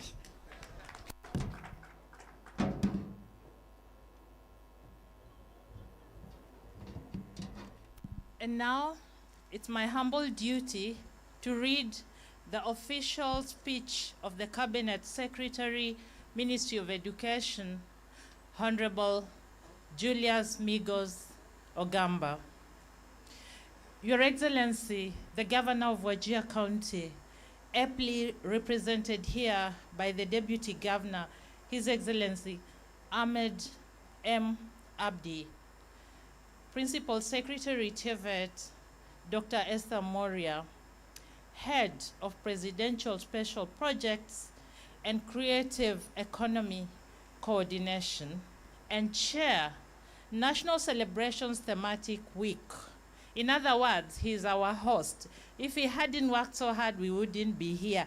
Can we give Mr. Dennis Itumbi a resounding round of applause? CEOs of our sagas, vice chancellors, education leaders, scholars, researchers, teachers, parents, students, members of the community, our esteemed development partners, private sector, members of the Fourth Estate, distinguished guests, Ladies and gentlemen, Salam Alaikum. It is with great honor and patriotic pride that I join you today for the official opening of the 2026 Madaraka Day Education Week under the powerful and forward-looking theme, Education, Skills, and the Future. This theme could not have come at a more critical moment in our nation's history. As we prepare to celebrate Madaraka Day on 1st June, we are reminded that independence was never an end in itself. It was the beginning of a national journey towards dignity, opportunity, self-reliance, and prosperity. Today, the meaning of Madaraka Day has evolved. In the 1960s, freedom meant political self-rule. In 2026, freedom means empowering every Kenyan with education, skills, technology, and opportunity to compete and succeed in a rapidly changing global economy. Distinguished ladies and gentlemen, the future success of nations will no longer be determined by the size of their land or the abundance of their minerals. It will be determined by the quality of their human capital. Countries that educate, innovate, and industrialize will thrive. Those that fail to invest in knowledge and skills risk being left behind. That is why education remains the single greatest investment any government can make. Distinguished ladies and gentlemen, we are currently undertaking one of the most ambitious education reforms in our post-independence history. Through the competency-based education framework, we are reimagining learning to ensure that our children acquire practical competencies, critical thinking abilities, digital literacy, creativity, communication skills, and entrepreneurial mindsets. We are deliberately moving away from an education system that only rewards memorization towards one that prepares learners to solve problems and create opportunities. We have to face the reality that the future does not belong to those who merely pass exams. The future belongs to innovators, creators, problem solvers, and skilled citizens. Distinguished ladies and gentlemen, allow me to share a few important realities that demonstrate the scale of our commitment as government in education. Today, Kenya has over 15 million learners in basic education. TVET enrollment has grown to over 700,000 learners. Our universities are home to 670,000 students. The Open University of Kenya, established only 2.5 years ago, is now home to 24,000 students. And you know what? In this university, you can learn from the comfort of your home. Here in Wajir, you can learn in the Open University from your phone or computer. Thousands of classrooms are being constructed across the country, with over 23,000 built in the last 3 years. Teacher recruitment continues to expand, with a historic 100,000 teachers employed in the last 3 years. Digital learning outcomes and programs are reaching remote communities. Billions of shillings continue to be invested annually in capitation, scholarships, infrastructure, and higher education financing. This financial year, the education sector took nearly 30% of the national budget, that is Kenya shillings 702 billion. Funding for the sector is streamlined, with schools now receiving capitation before they open and university students also receiving their upkeep funds before they open. Distinguished ladies and gentlemen, we are putting billions in education because education is not an expenditure. Education is a national investment. Every classroom we build is an investment in peace. Every teacher we recruit is an investment in human dignity. Every learner we empower, all of you here and others, is an investment in Kenya's future prosperity. Distinguished ladies and gentlemen, the decision to host this year's celebrations in Wajir County carries deep national significance. For many years, arid and semi-arid lands and regions faced historical barriers in access to education and in infrastructure development. Today, we are witnessing remarkable transformation through expanded school enrollment, increased transition rates, improved infrastructure, digital connectivity, and growing investment in technical and vocational education. The government remains firmly committed to ensuring that no child is disadvantaged because of geography, economic background, disability, or gender. Talent exists everywhere in Kenya, and therefore, opportunities must also be created for everyone in Kenya, and that is the government's commitment. Distinguished ladies and gentlemen, the world is changing at an extraordinary speed. Artificial intelligence, robotics, biotechnology, climate change, automation, and the digital economy are all redefining how societies function and how economies compete. Many of the jobs our children will perform in the future may not yet have been invented. This reality demands that our education system becomes more agile, innovative, and future-oriented. That is why we continue to strengthen TVET and skills development, STEM education throughout the education system, research and innovation ecosystems, academic and industry partnerships, recognition of prior learning, digital literacy, and entrepreneurship development. We want Kenyan graduates not merely to seek employment, but to create employment through enterprise, innovation, and solutions. The new society in which we live means that today's learners are different. We have learners with much more exposure to various media and sources of information, and who are even more confident and dynamic. And you saw it here in their performances, their poems, and their dance. This reminds us that our education system must now nurture curiosity, confidence, and creativity, while still teaching discipline, responsibility, and patriotism.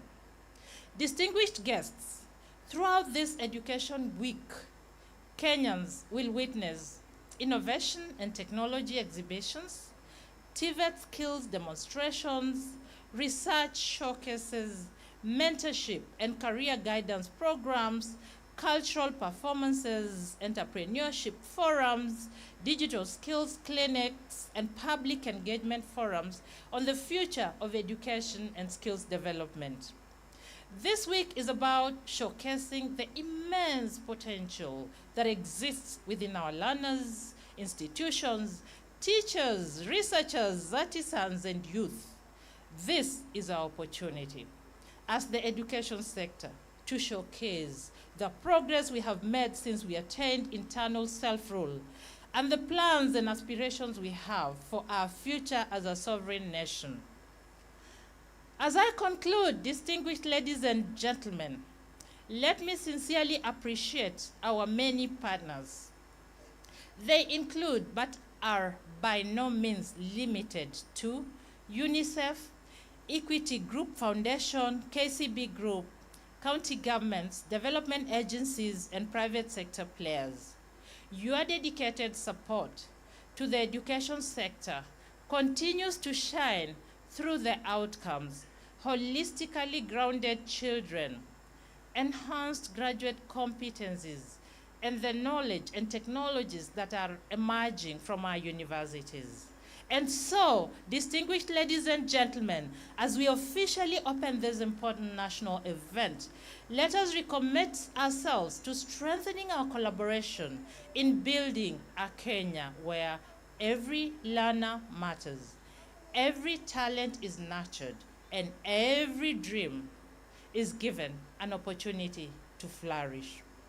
It is now my singular honor, on behalf of our Cabinet Secretary, to officially declare the 2026 Madaraka Day Education Week open. May God bless you all. I thank you.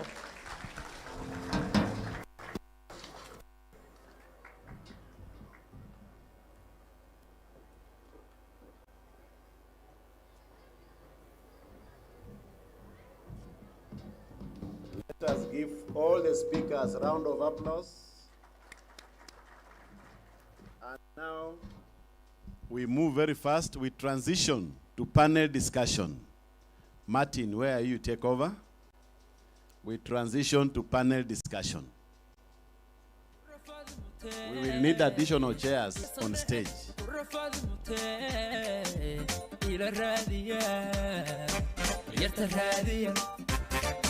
وريرت الرادية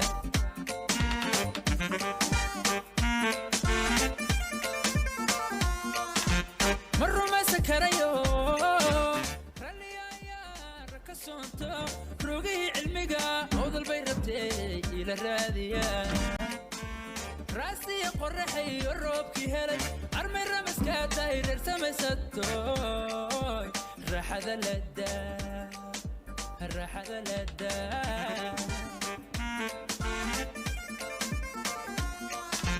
مروا ما سكريو راليا ركسونتو روقي علمقا عوض البيربتي إلى الرادية راسي قرحي الروبكي هلي عرمي الرمسكا داير ارسمي ستوي الراحة للدا الراحة للدا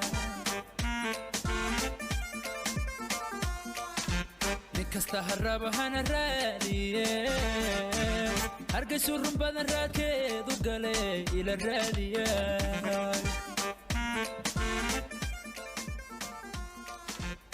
kasta haraba hana raadiye hargeysu run badan raadkeedu gale ila raadiye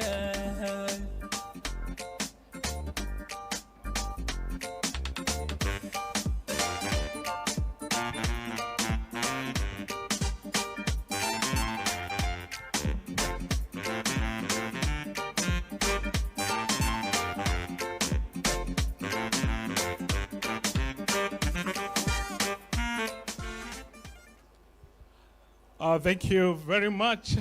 Good morning, ladies and gentlemen. We want to transition to the next part of the Madaraka Days celebrations themes. And for us to, as we transition to the panel discussion, we are going to have the first speaker who will do a keynote speech based on the theme of this Madaraka Days celebration, where we are focusing on Masomo, Ujuzi, na Kesho, Yetu. That is education, skills, and our future. And as we begin, we would like to request the CEO, Teacher Service Commission, Madam Mitei, to come and present the keynote speech as we begin this panel discussion. Karibu, Madam.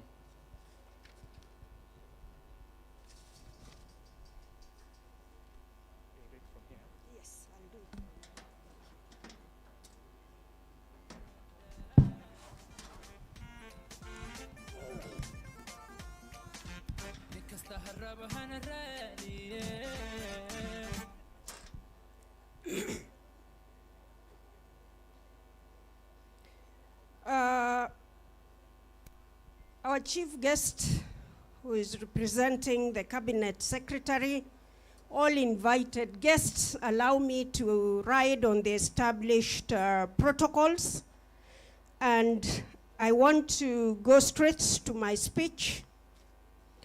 It is a great honor to join fellow Kenyans in commemorating Madaraka Day here in Wajir, which is a defining moment when our nation took charge of its destiny and laid the foundation for a sovereign, united, and progressive Kenya. This year's Madaraka Day theme is education, skills, and the future, which underscores the critical role of education, innovation, and research in advancing Kenya's socio-economic development and equipping citizens with knowledge, competencies, and skills required to navigate emerging global opportunities. Today, we reaffirm that education remains the strongest pillar for national transformation. It is the strongest big pillar for social mobility, economic growth, and national cohesion. It is the bridge between today's aspirations and tomorrow's possibilities. Allow me to touch on matters education, access, quality, and governance. The sub-theme on education, access, quality, and governance, with special emphasis on the management of learning institutions and our collective responsibility of ensuring that every learner receives quality, inclusive, and equitable education. The Teacher Service Commission continues to play a central role in strengthening access, improving quality, and enhancing governance within the education sector. As Kenya implements transformative reforms aimed at preparing learners for demands of the 21st century, the Commission's mandate remains both strategic and critical. Through sustained teacher recruitment, promotions, deployment, and capacity building, the Commission is enhancing equitable access to quality teaching across the country. Equally, through professionalism, ethical standards, accountability, and transparent resource management, the Commission continues to strengthen public trust and improve learner outcomes in our institutions. Over the last 3 years, the government has made historic progress in strengthening the teaching service in this country through enhanced teacher recruitment, among other initiatives aimed at improving the quality of education. For the past 3 years, under the Better Transformation Program, the government has recruited 167,000 teachers and has promoted 274,218 teachers across the country. This has significantly improved staffing levels, teacher-learner ratios, curriculum delivery, teacher motivation, and career progression for our teaching service. In Wajir County, where we are today, the government has recruited,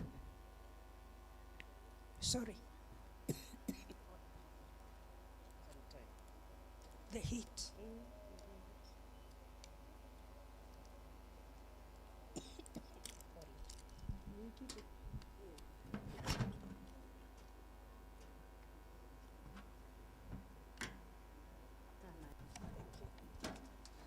Sorry about that. In Wajir County, the government has recruited a total of 995 teachers and promoted 814 teachers since 2022, which is distributed as follows. I'll just mention a few counties. Wajir East, we have recruited 162 teachers and we promoted 295. In Wajir North, we have recruited 71 teachers and promoted 100. In Wajir South, we have recruited 74 and promoted 95.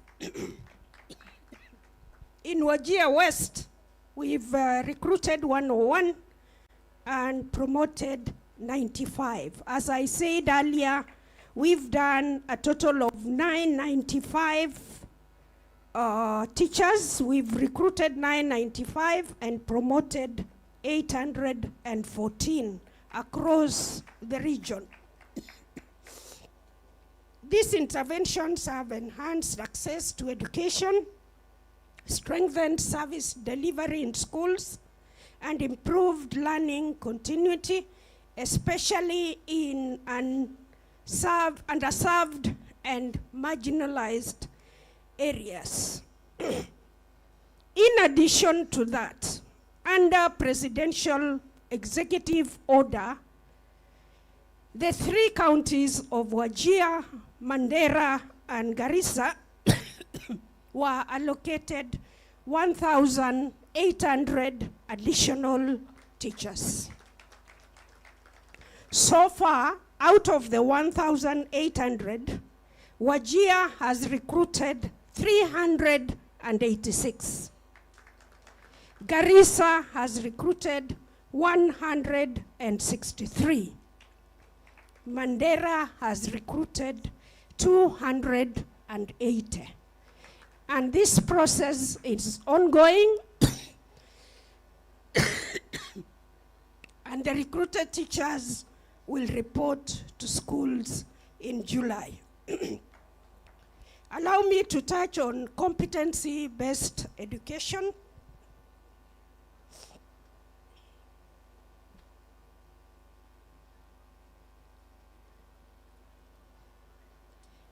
Under the competency-based education reforms, the transition to CBE represents one of the most transformative reforms in our education system. The reform seeks to shift learning from memorization to acquisition of competencies such as communication and collaboration, creativity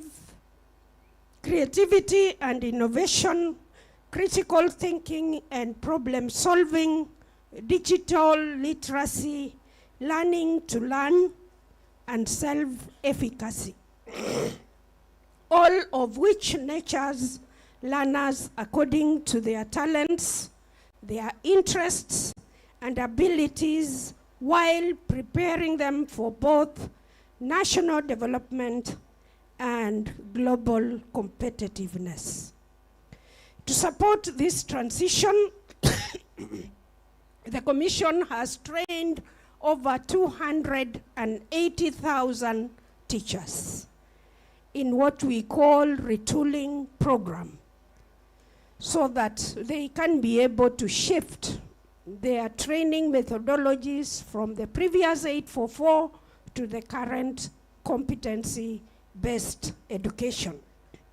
In Wajir County, we've trained 494 junior school teachers, 450 senior school teachers, and in addition, the Commission has also trained more teachers in remote learning methodologies. The live streaming of lessons is one of our key innovations that helps the teachers to address issues of teacher shortage in marginalized areas. This is where we have the schools that are endowed with facilities and equipment, live streaming lessons in the satellite schools, schools where we do not have adequate teachers for certain subjects, and especially in areas like Wajir, Mandera, and Garissa.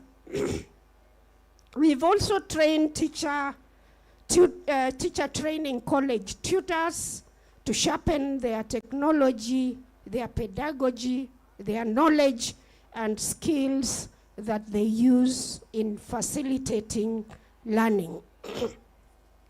The implementation of CPE continues to strengthen learner-centered classrooms, continuous assessment, practical learning, and skills development that aligns with the anticipated future demands in the world of work.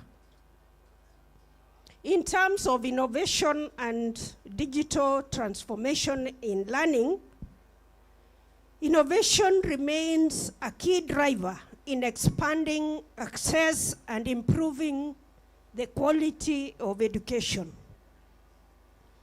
In Kenya, the Teacher Service Commission continues to embrace innovative digital learning through remote learning methodologies, which I've just explained, whereby we do live streaming, virtual laboratories, and where possible, blended learning approaches.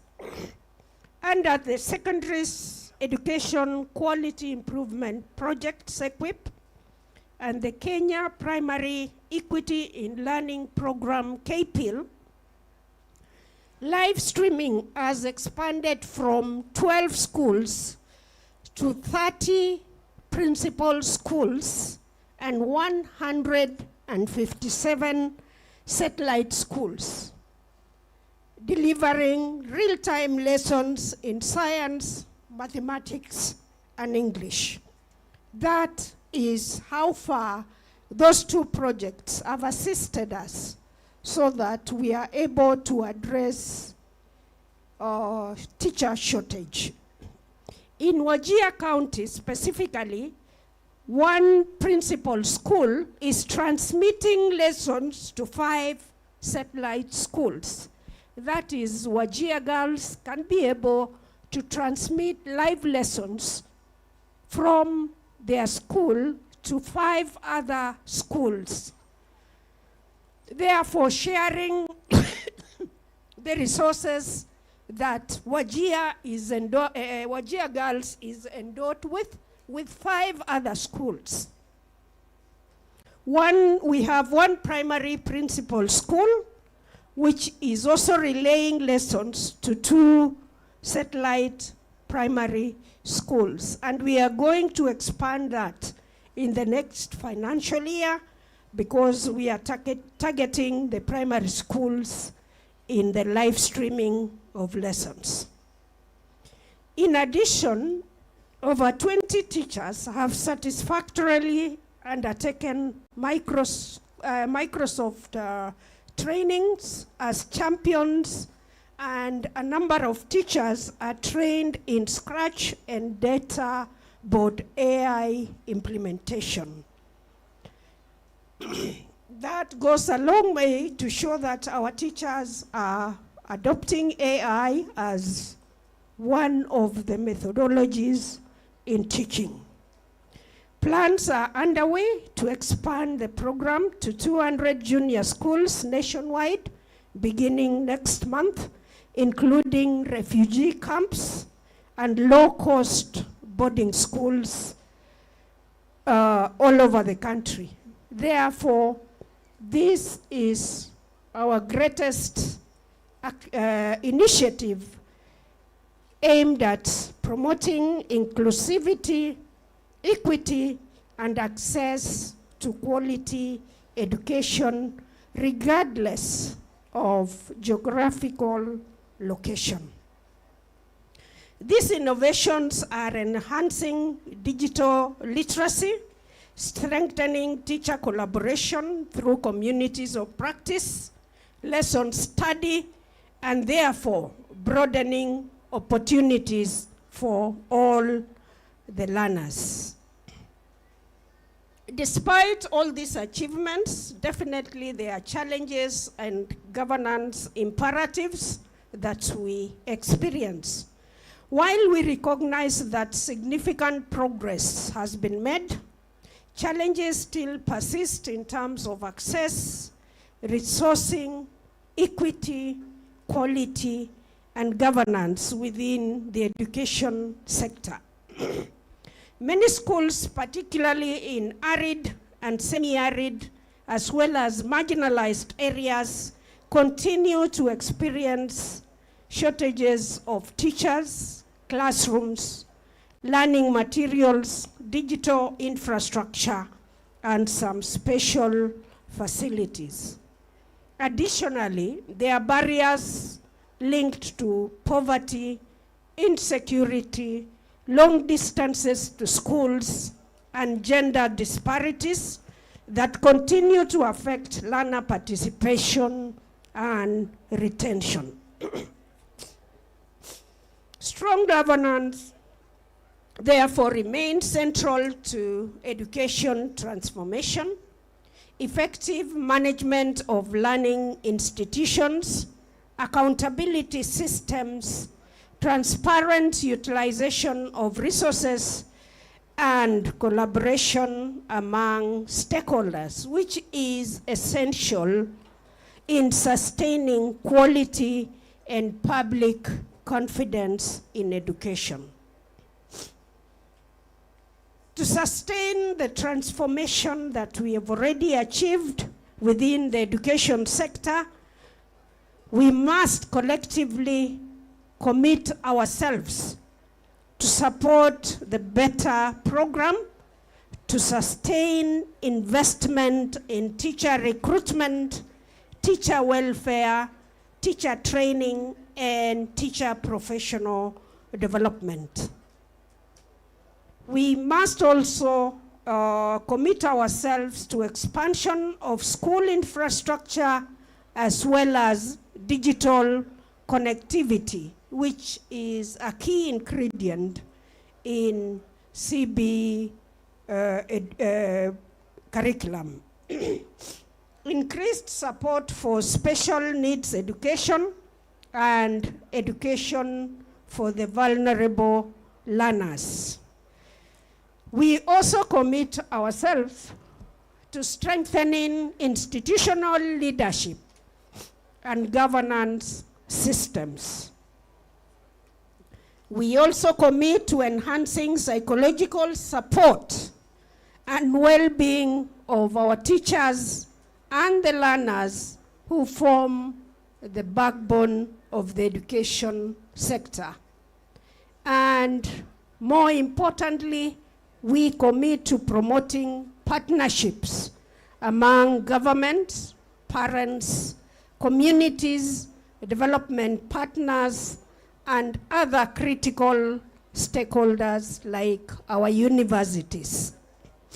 In light of this, we must accept that education transformation is a shared responsibility that requires collective commitment and sustained action. In conclusion, I want to say that as we celebrate Madaraka Day, let us remember that true freedom is realized when every child has access to quality education and equal opportunity in order to facilitate them to achieve their full potential. That is our rallying call. We must ensure that every child has access to quality education and equal opportunity. The future of this country depends on how well we educate, how well we empower and equip our young people today with the relevant knowledge, skills, values, and competencies. Together, let's define our path forward in the education sector so that our learners can achieve lasting potential and success. Thank you very much, and may God bless you all, and may God bless Kenya. Thank you.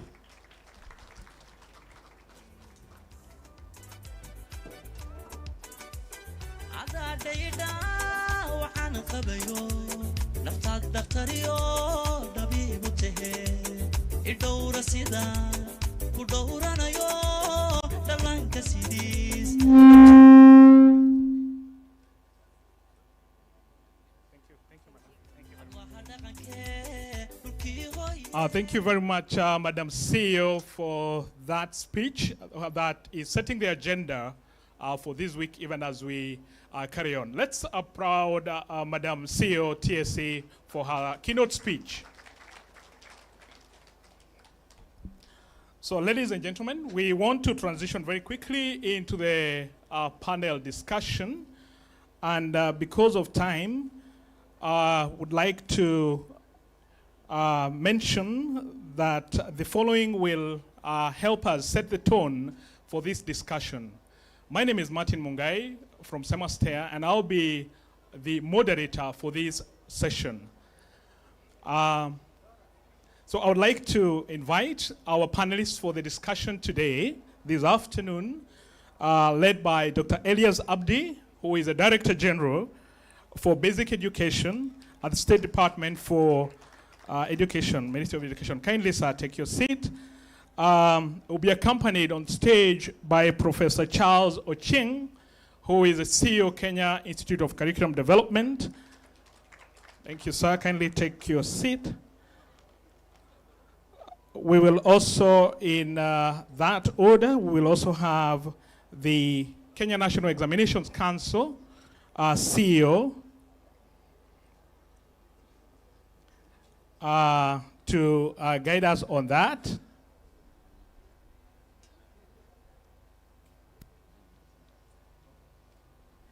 Very well.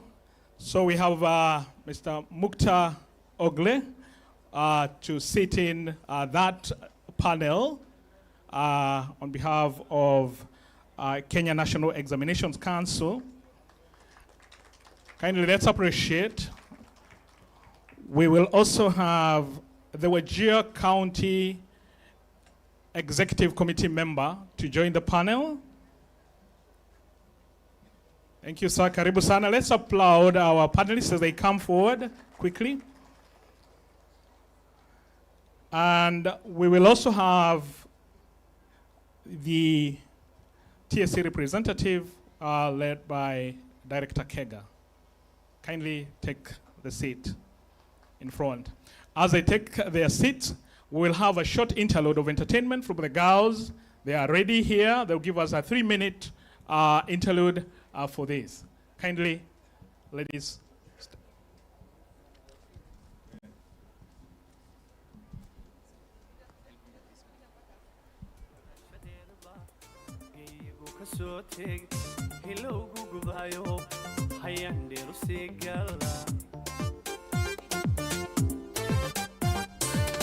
وين قبادي بورمي لا حمر وين قبادي جبوتي وعين قبهدي. PS Higher Education, Deputy Governor, distinguished guests, ladies and gentlemen, a wonderful day to you all. Today, Wajir Excel Academy is profoundly honored to present Knowledge Beyond the Desert, a poetic reflection on our journey of self-governance, the dignity of our people and the brighter future we're building together. Relax, stay tuned, and have a banana smile.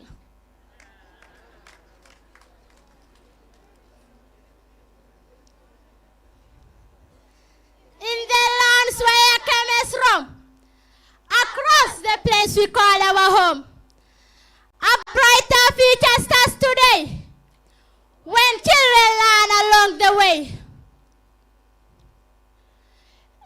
Education is the guiding star. It helps us dream beyond afar. From Wajir town to the village near, knowledge brings us hope and cheer. A girl with books, a boy who reads, will grow to serve people's needs. Doctors, teachers, leaders wise, will rise beneath summer skies. Though droughts may come and winds may blow, the seeds of learning will still grow.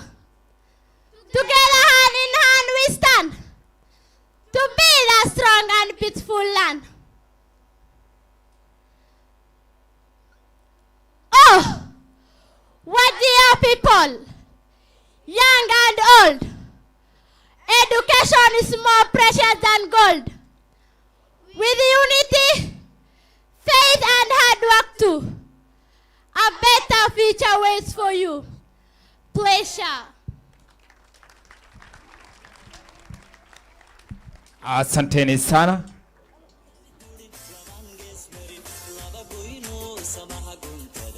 Let's give them a better applause.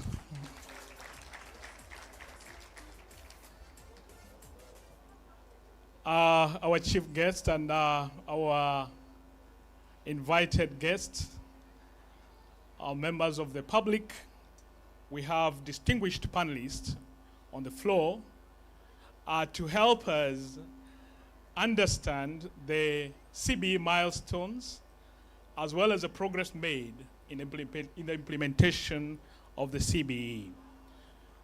Ladies and gentlemen, Kenya education system is at a pivotal moment. 9 years into the CBE reform and 4 years into the national education sector and strategic plan 2023-2027. So, ladies and gentlemen, we are no longer debating on whether to reform, but rather where we are examining whether the reforms are delivering. And so this morning, we will look at the three thematic lenses. First, the progress of CBE and the milestones realized. Secondly, the state of inclusion and equity. And thirdly, health of governance and accountability.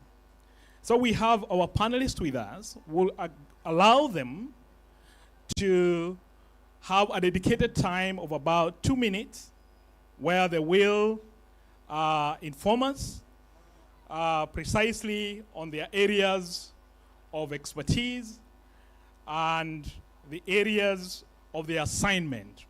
And to start us off, we'll request our first panelist, the Director General of Education, Dr. Elias Abdi.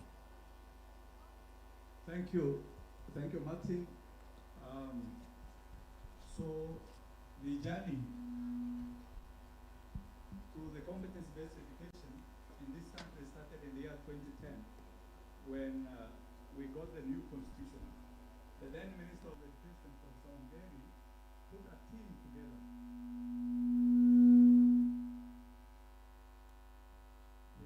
Professor Ongeri put a task force together.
size, will have a one-stop shop, kind of laboratory. And so we have, ideally, in terms of implementing the ministry through the SAGAs, KICD, Kenya National Examination Council, Semester, all the agencies has put in place all that is required to ensure that the curriculum is successful. As we speak, the syllabuses, or what we are now calling the designs, up to grade 12 is ready. And as the professor has noted here, the university also are doing their best to ensure that they receive the first cohort of students in the year 2029. The designs are ready up to grade 12. We have been providing books. The teaching and learning materials in form of millions of books have been supplied to the schools. Every learner in our primary schools, junior schools, and secondary schools gets a book, a textbook, for all the subjects they study. And so that has been provided for. Teacher support, teacher training, through either Semester, the Kenya Education Management Institute, through TSC, has also been enhanced in terms of supporting them. In terms of innovation and connectivity, we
in Africa, I know only 2 other countries that have basic education curricular framework.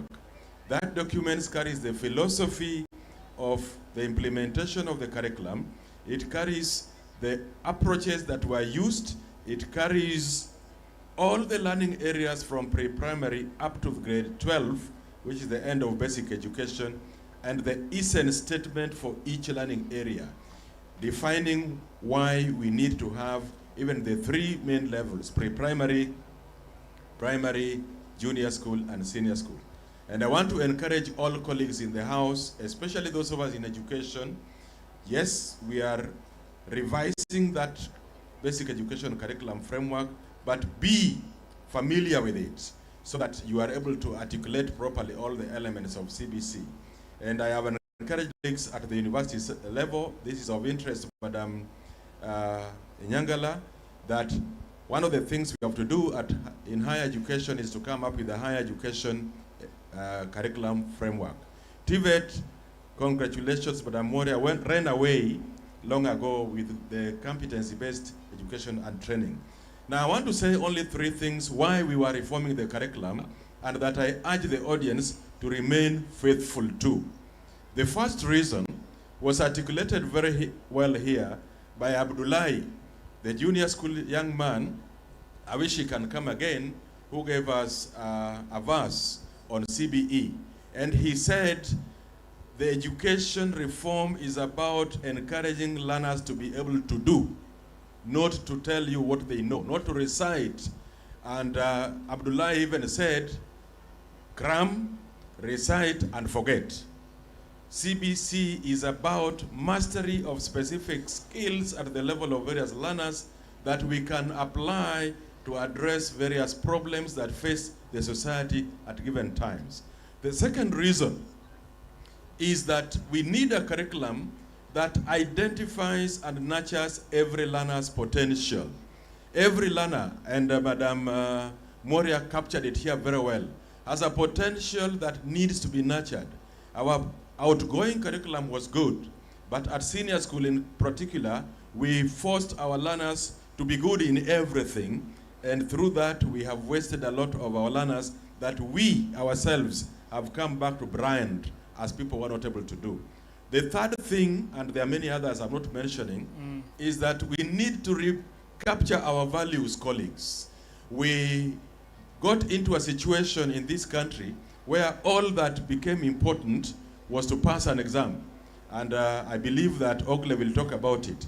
Whether we were passing that exam genuinely or not, we were not caring, but of critical importance to us in curriculum development, we forgot about teaching and learning and went into just drilling learners so that we can produce MINSCO. Finally, this is important for this gathering and especially for Wajir county, that KICD has been delegated to the responsibility of procuring and distributing textbooks to this country on a 1-to-1 ratio.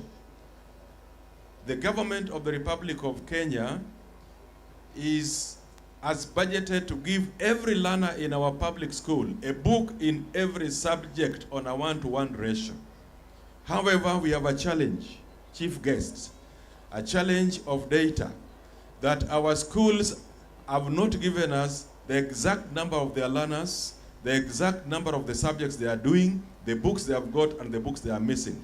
So for Wajir County in particular, I've just had a conversation with the CDE, Bwana Hussein, that before we leave here, he makes sure all the senior schools in this county give us the list of their learners, the list of the books they have received, and any gaps, so that we can make sure before we leave here on the 2nd of June, those books will have been received in those schools. That's a message we want to pass to all the schools in this country. We know the situation is also in junior school and in primary schools.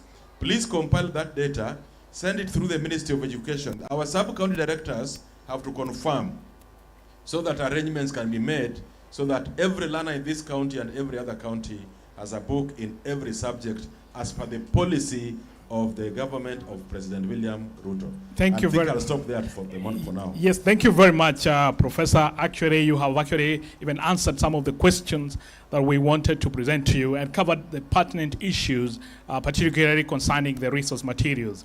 At this point, even as we move on to the next panelist, Mr. Mukta Ogle, from the Kenya National Examination Council, even as he introduces himself, would like to pose this question to you, sir. Competency-based assessment and reporting framework is critical to CBE's validity. What is the current state of competency-based assessment framework implementation from grade 1 through to grade learning outcomes being measured and reported? Kindly take the floor, sir. Thank you. Thank you very much. Bismillahirrahmanirrahim. Am I audible? Yes, good. I must say on the outset, all protocol observed. Examination reforms define what the direction of the Ministry of Education policy is. But more importantly also, they say you measure what you value.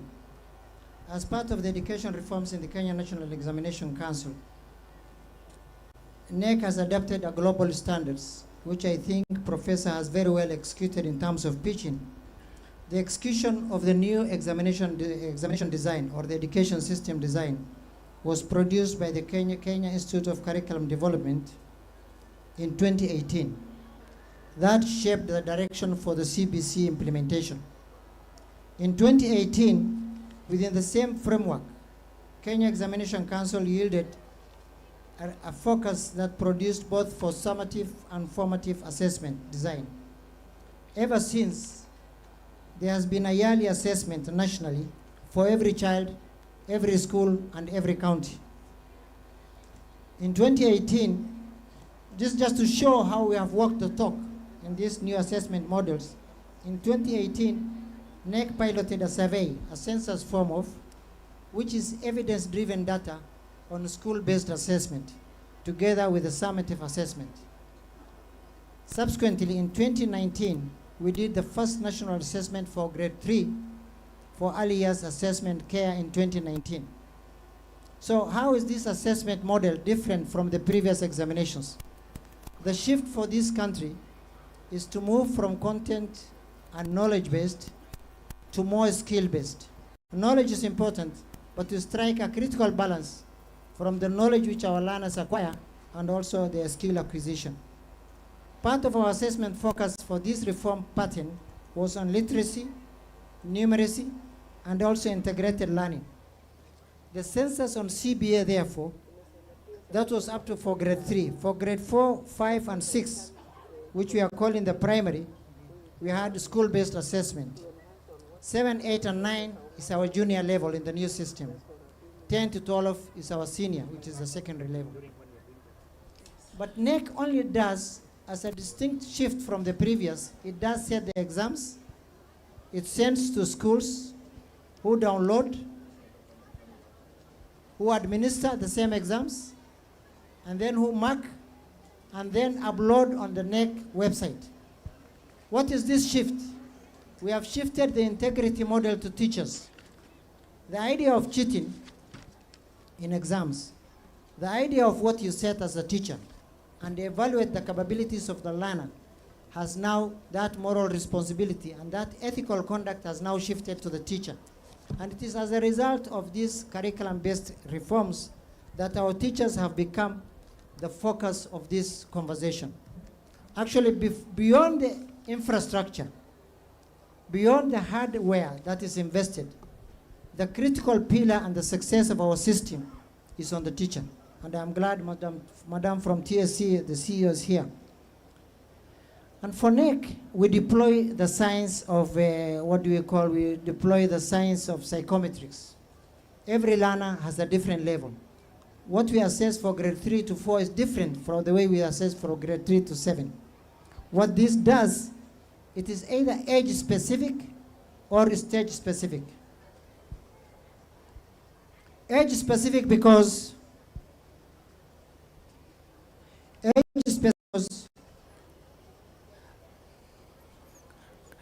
Carry on, sir. Yes, age, no, I have to stop for the PSS as protocol. I can continue, yes. Age specific because we look at the age narrative, because in the science, in neuroscience, what a child in class 4 can do is different from what a child in class 7 can do. It is also stage specific, especially for children with special needs. NEC, therefore, focuses on what the teacher's role is in terms of quality, access and relevance is. If you'll allow me for one last minute. Okay, the last minute, because I want us to thank you. work on Let me that. stop there. Thank you very much. Let's appreciate what Mr. Ogley has presented. Now, Mr. Mohamud Abdulrahman, who is a county executive member for Wajir County. Could you please tell us what role the county plays in early learning under devolution, and what progress, because now we're in Wajir County, what progress has the Wajir County made in strengthening ECD under CBE? Thank you. Before devolution, ECD teachers were paid by the communities, and people did not know the importance of ECD. However, when devolution started, ECD teachers were employed. Right now, we have 517 ECD teachers to enhance access to quality early childhood education across the county. We have also implemented the scheme of service for all qualified ECD teachers.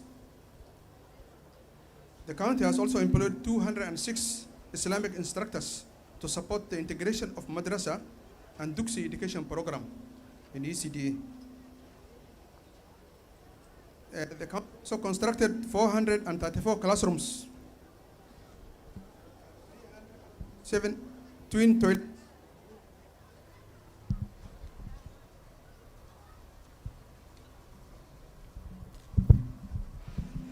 the county constructed 434 ECD classrooms and 357 twin toilets to improve the learning environment and sanitation standards in ECD centers.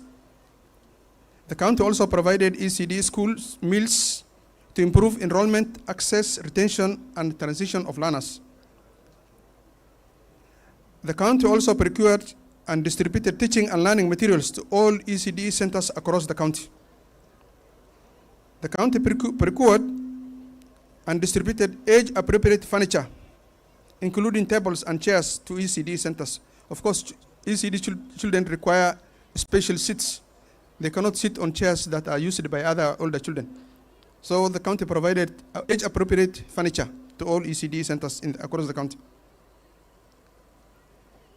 We also purchased specialized materials and equipment to support learners with special needs education, SNE. We have not forgotten SNE children. We have also catered for their needs. The county also dispersed bursaries to needy students across the county.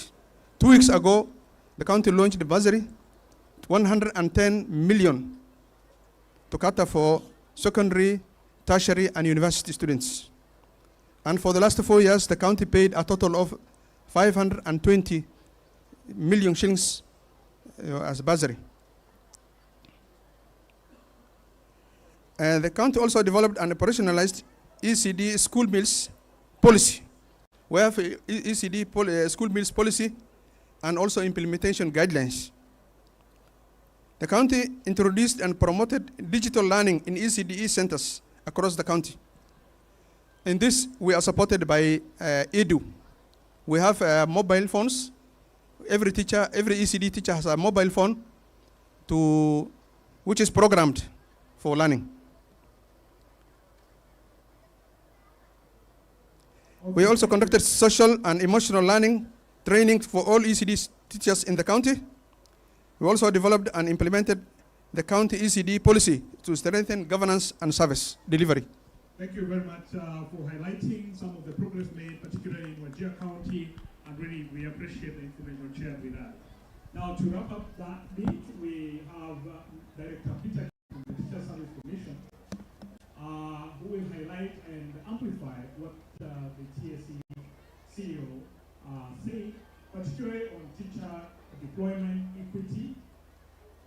challenges experienced.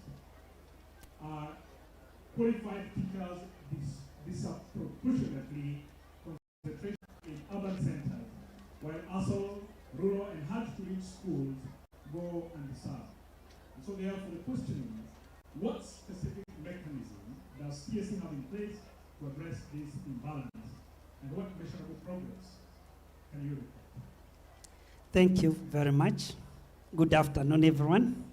And allow me to recognize my CEO, who has already given a keynote address.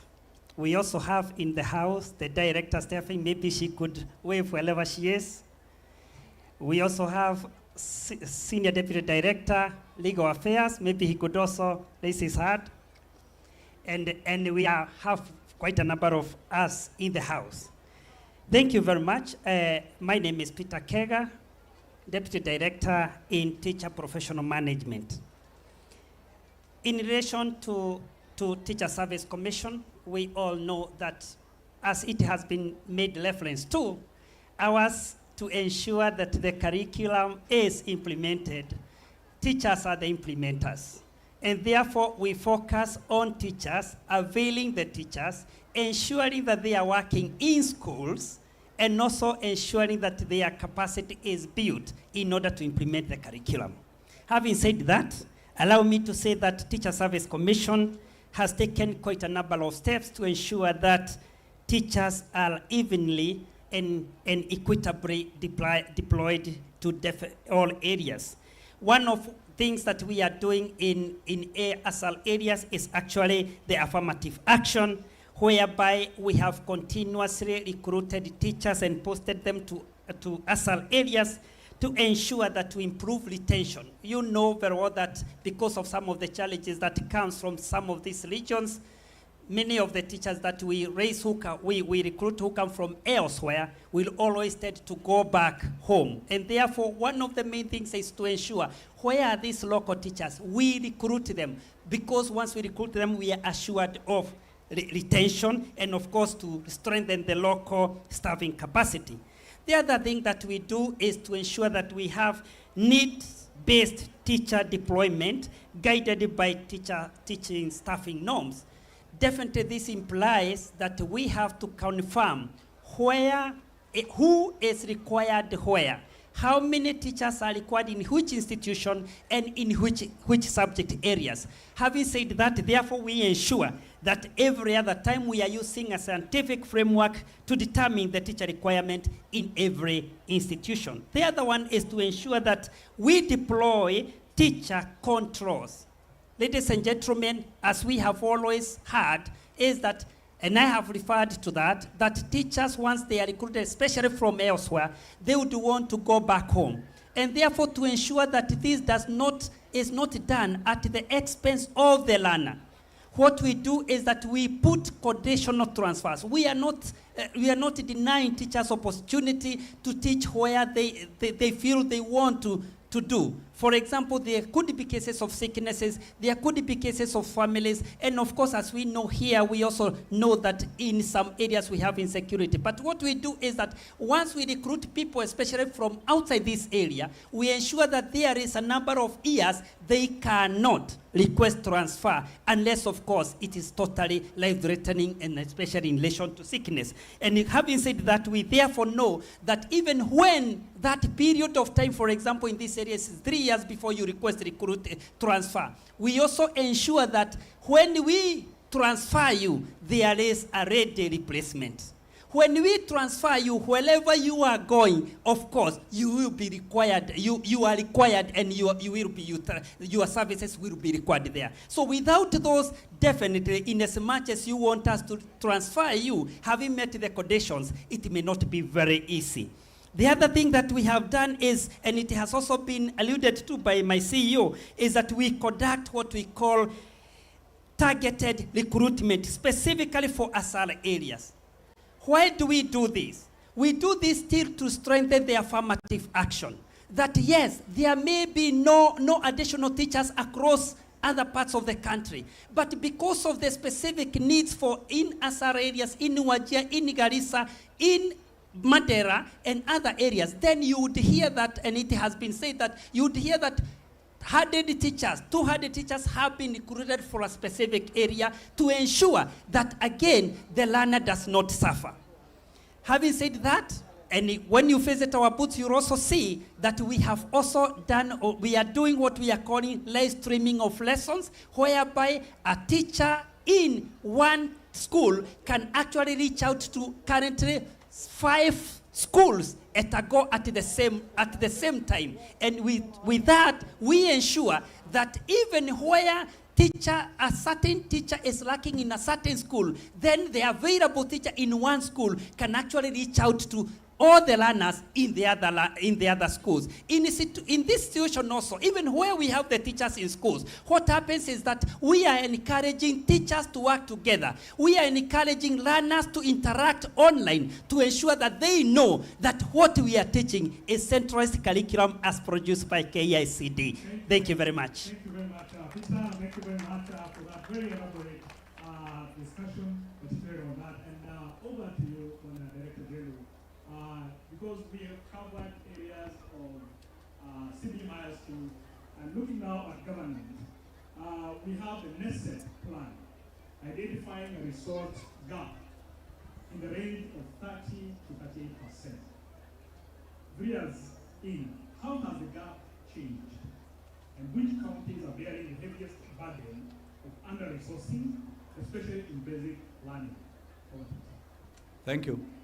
So we, as a sector, we develop a plan, what we are calling the NESEP, National Education Sector Strategic Plan. And the plan is comprehensive. It's not for basic education, but it is for the whole sector. Right from pre-primary, primary education, secondary, university, tertiary, it's expected to end in the year 2027. And as you have rightly noted, the financial provision is a chapter in the sector plan itself. Because if you have to implement the activities, the strategies in the plan, we must have the resource. So the resource, generally, we are a country that foots its bill, education bill. 95% of the bill of the education cost is met by government. Internationally, it's recommended that government should use 15 to 20% of their annual expenditure on education. But we're doing almost 30%. It's around 28% of annual expenditure goes to, to education. We have over 450,000 teachers on the payroll. We pay capitation and so on. A lot is being done in the sector. So yes, we have still some gap in terms of resourcing the sector. But we have partners who are also available that were able to somehow bridge the gap that's available. For example, we have the KPIL project. We have, through the support of the World Bank and the Global Partnership for Education, we also do have support from other partners like the UN agencies, UNESCO, UNICEF, bilaterals like FCDO, the British, Canadian, support. So in terms of financial support, yes, we have been doing quite well. And as you are aware, even in the next financial year, the budget is growing of the sector. It's different from what it was the other year. Thank you. Thank you very much, DG, for highlighting what you're doing, particularly to address the issues raised in the strategic plan. Prof, is this one misconception that has been carried about CDE, particularly on the mechanism that exists for parental feedback? Could you maybe in 1 minute address that? Thank you very much, Martin. And that's a very critical question because most of the people in this hall are parents. Parental engagement and empowerment is one of the pillars of the curriculum reforms because during the needs assessment for curriculum reform, it was established that there is a serious gap in terms of the closeness of the parents, the proximity of the parents to their children, and also the proximity of the parents to the school. And that's why we want the parents to do three things, just so that I come to your question. The parent must help the child access education generally. And in this case, I want to give an example from Kenya Institute of Curriculum Development, that we have developed a lot of digital resources that learners can access through the television, through what the KICD calls Edu channel, through the phones and any other digital materials. This is critical even to bridge the teacher gap, because as we speak today, KICD has live lessons, broadcast, digital, print, video, or audio in all the subjects that learners can access. The parents can access, can help them access. Number two, there are many things in CBC, especially in the early years. A lot of the content is pitched around what the learners can experience. That experience is in the families. So the parent has to provide the learner with an opportunity to have that practical attachment to what they learn in school. You are aware, Martin, that when we started CBC, parents started complaining that they are not teachers. Why are we giving them work that belongs to the children? Some of them started saying that teachers are asking them for chicken so that they can eat it, and so on. We are not asking you to do the work for the children. We are asking you to have interest in what the child is doing. If we tell a child, go to your parent and with their support, draw your family tree. Who is your grandfather? Who are your uncles? Who are your cousins? So on. Now, to your question, we have three main mechanisms of having feedback from parents. One, we work very closely with the National Parents Association, and I believe Wajir is represented. So in the recent past, KICD, TSC, Kenya National Examinations Council, and other agencies have been going all over the country doing what is called county dialogues, particularly focusing on parents. Those are critical feedback mechanisms. Number two, there are parents that we have developed radio programs, even in vernacular for various regions.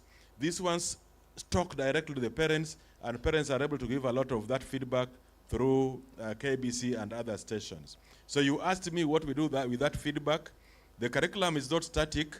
When we get that feedback, we are able to plow it back. One, through the training sessions that Teacher Service Commission does with KICD and other institutions, we are able to plow back training of teachers so that they can make the parents feel to be involved in schoolwork without thinking that they are taking over the teacher's work. And two, there are many parents who give us feedback that is important to put in the next cycle of the curriculum review. Thank you very much at this point. Thank you very much. Has shared with you that there is no chicken, that is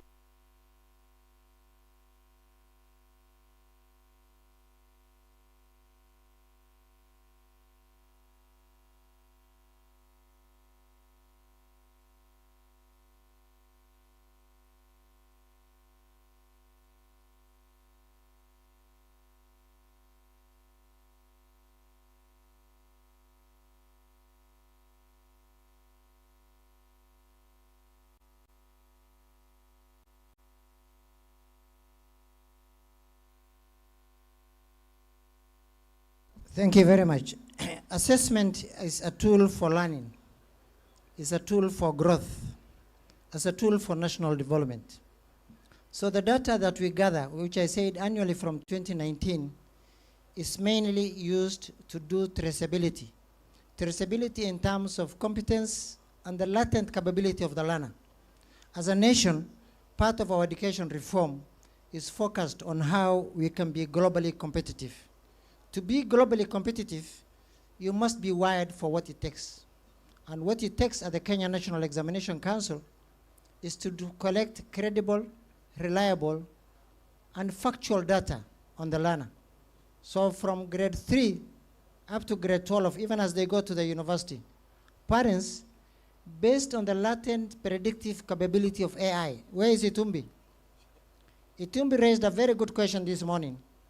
about the power of AI. Thank you, PS. So essentially, it's good to ask ourselves, and while we are the 63rd Madaraka Day, while we all appreciate His Excellency the President for bringing this closer to my people and the people of Wajir County, the question we ask ourselves is that His Excellency has created a Singapore aspiration for all of us. Are our teachers in the room wired for that Singapore aspiration? And to do so through the Kenya National Examination Council, for us to be globally competitive, we must build on our cognitive economy. Our cognitive economy is shaped by both our knowledge and the affective elements, which includes our emotive capabilities and our character. Therefore, to answer your question, the future-ready education, and I think that is one of the cardinal focus of His Excellency the President. And for the people of Wajir County, the question to ask ourselves is, how are we wired for this globally transformative transition within the competency-based, taking into consideration the broader recognition of the 21st century demands? Young people the age of learners in this room and across Wajir County are being prepared for a world of AI, robotics, machine learning, and deep learning. How our schools in these hard-to-reach communities, how will we be globally be competitive? Number two, how do we equip our learners, not just to acquire knowledge, but also the skills and the values and the attitudes that enables them to survive, thrive, and excel in a very competitive, ruthless world? Finally, Bwana Chair, if you will allow me, I want to focus on the concept of future-ready education. In one minute, please, in 1 minute. Especially for people from this part of the world. One of the elements that we are doing that bedevils our communities here is examination cheating. You cannot aspire to be Singapore when the root cause of your learning is rooted in theft and stealing. And this, I must say candidly, Madam PS, allow me, wacha initoke, because I think the County Director for Education is here. Last year, we battled multiple issues, and sometimes to be ethically upright defines the future that you want to set for your children and for our learners. To be future ready, there are 4 elements that we need to do, especially at our leadership. And Madam PS, I can see two of our other local PSs, and I think the challenges to them, May and my daughter. One, this requires foundational learning. What is the child in Thif or Habaswein or Adebol in Bute?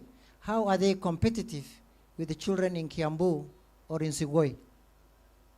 This is why the teacher is very important beyond the infrastructure. This fixation with building houses and infrastructure and this procurement politics and all this, for me, where it matters for this country, Madam TSC is the teacher.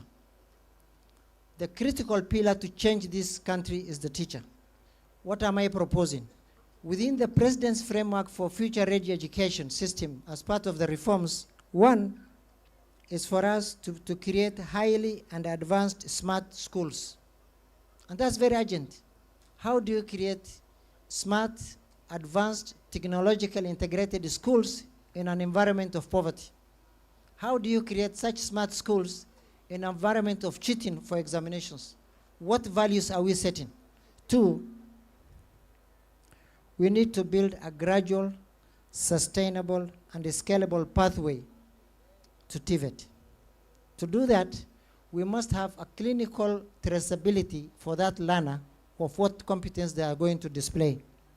Finally, we need to have a smart infrastructure. The blackboard is being replaced by you see, we have these screens now. How is this accessible? To say that Northeastern is far from the center is not enough. We have solar energy. How have we harnessed solar energy to help our teachers to deliver in their classroom requirements?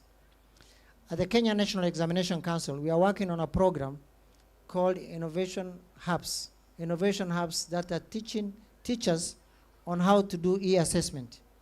At the teacher training college, we have e-assessment for teachers, and already we are doing very well. And there's also the NEC app, the NEC application.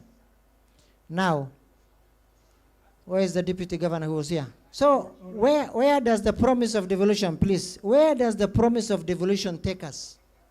What is it that beyond the national government can we do with the resources of devolution to amplify these voices and to make Wajir great again? Thank you. Thank you very much, Bonas.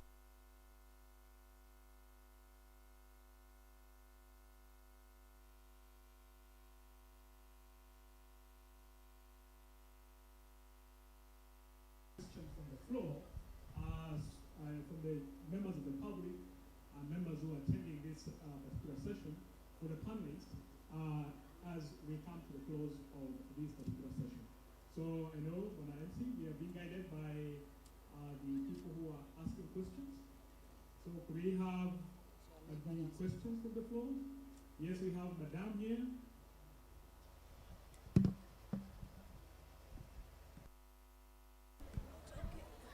Ask your question or make your comment. Thank you very much. Assalamu alaikum and good afternoon, ladies and gentlemen.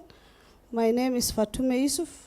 I'm a resident, a person with disability, who's also an activist. I want to appreciate the government first for the opportunity given to people of Wajir to celebrate actually the Madaraka Day. And we're really humbled, and we are not taking that for granted.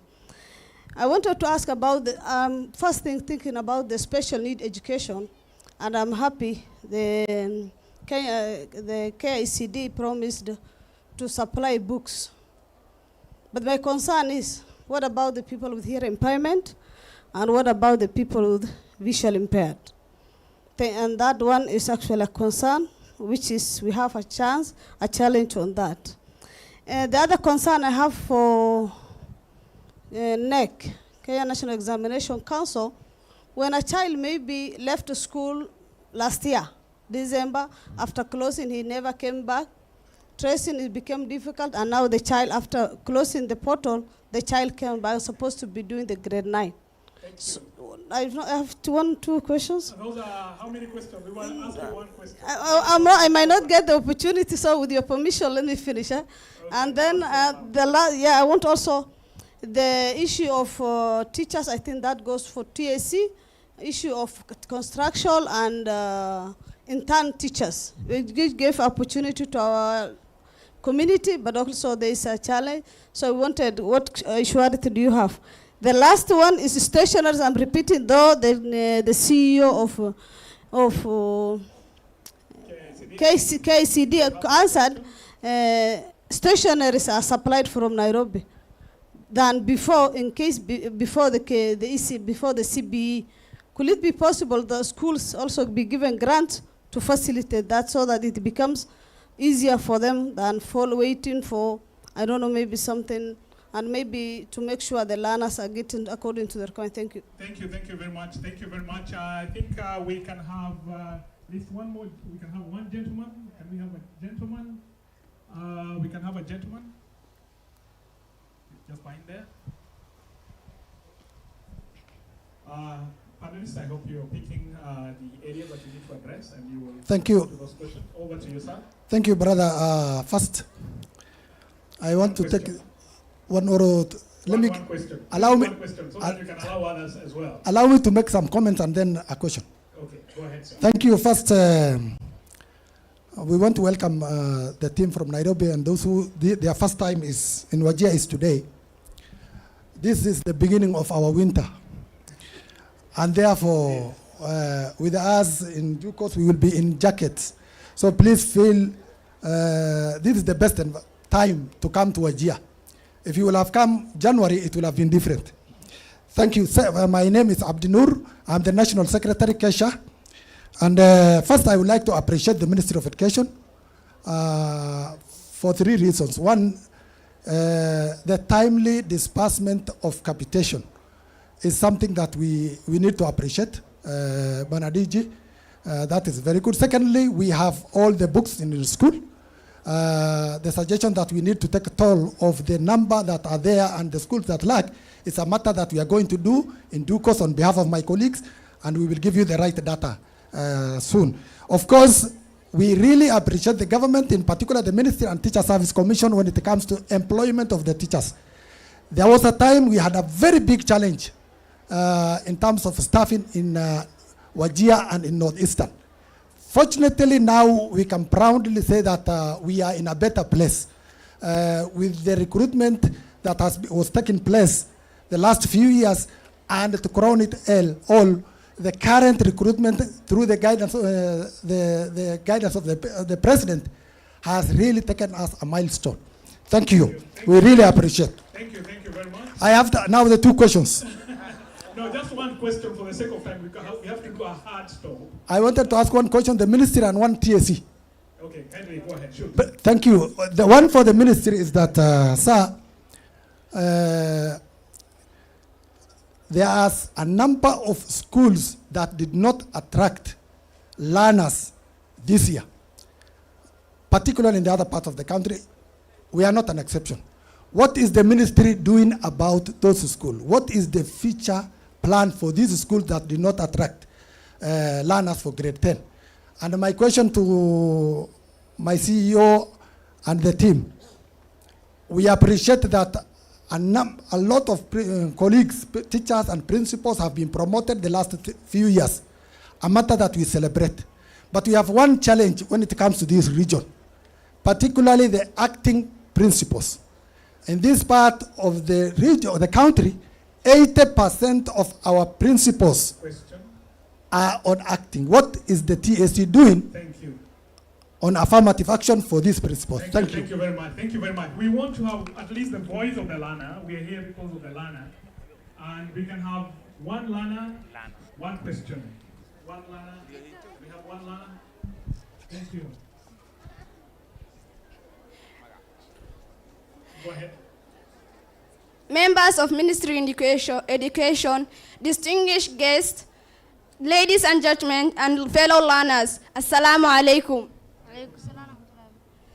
First and foremost, I would like to take this golden opportunity to thank the Almighty Allah subhanahu wa ta'ala for giving us the opportunity to gather here. My name is Hamdi Ahmed, a proud grade 9 learner from Hodhanjai SS, and a competency-based education system. I also want to thank the government for giving us enough teachers. But I have one question for the director of Kenya Institution of Curriculum Development. I come from a school with big population, and my school has lack of learning materials such as set books. The students in my school are very much, but the books are not enough. So how will you deal with such challenges? Thank you very much. Let's appreciate that lady.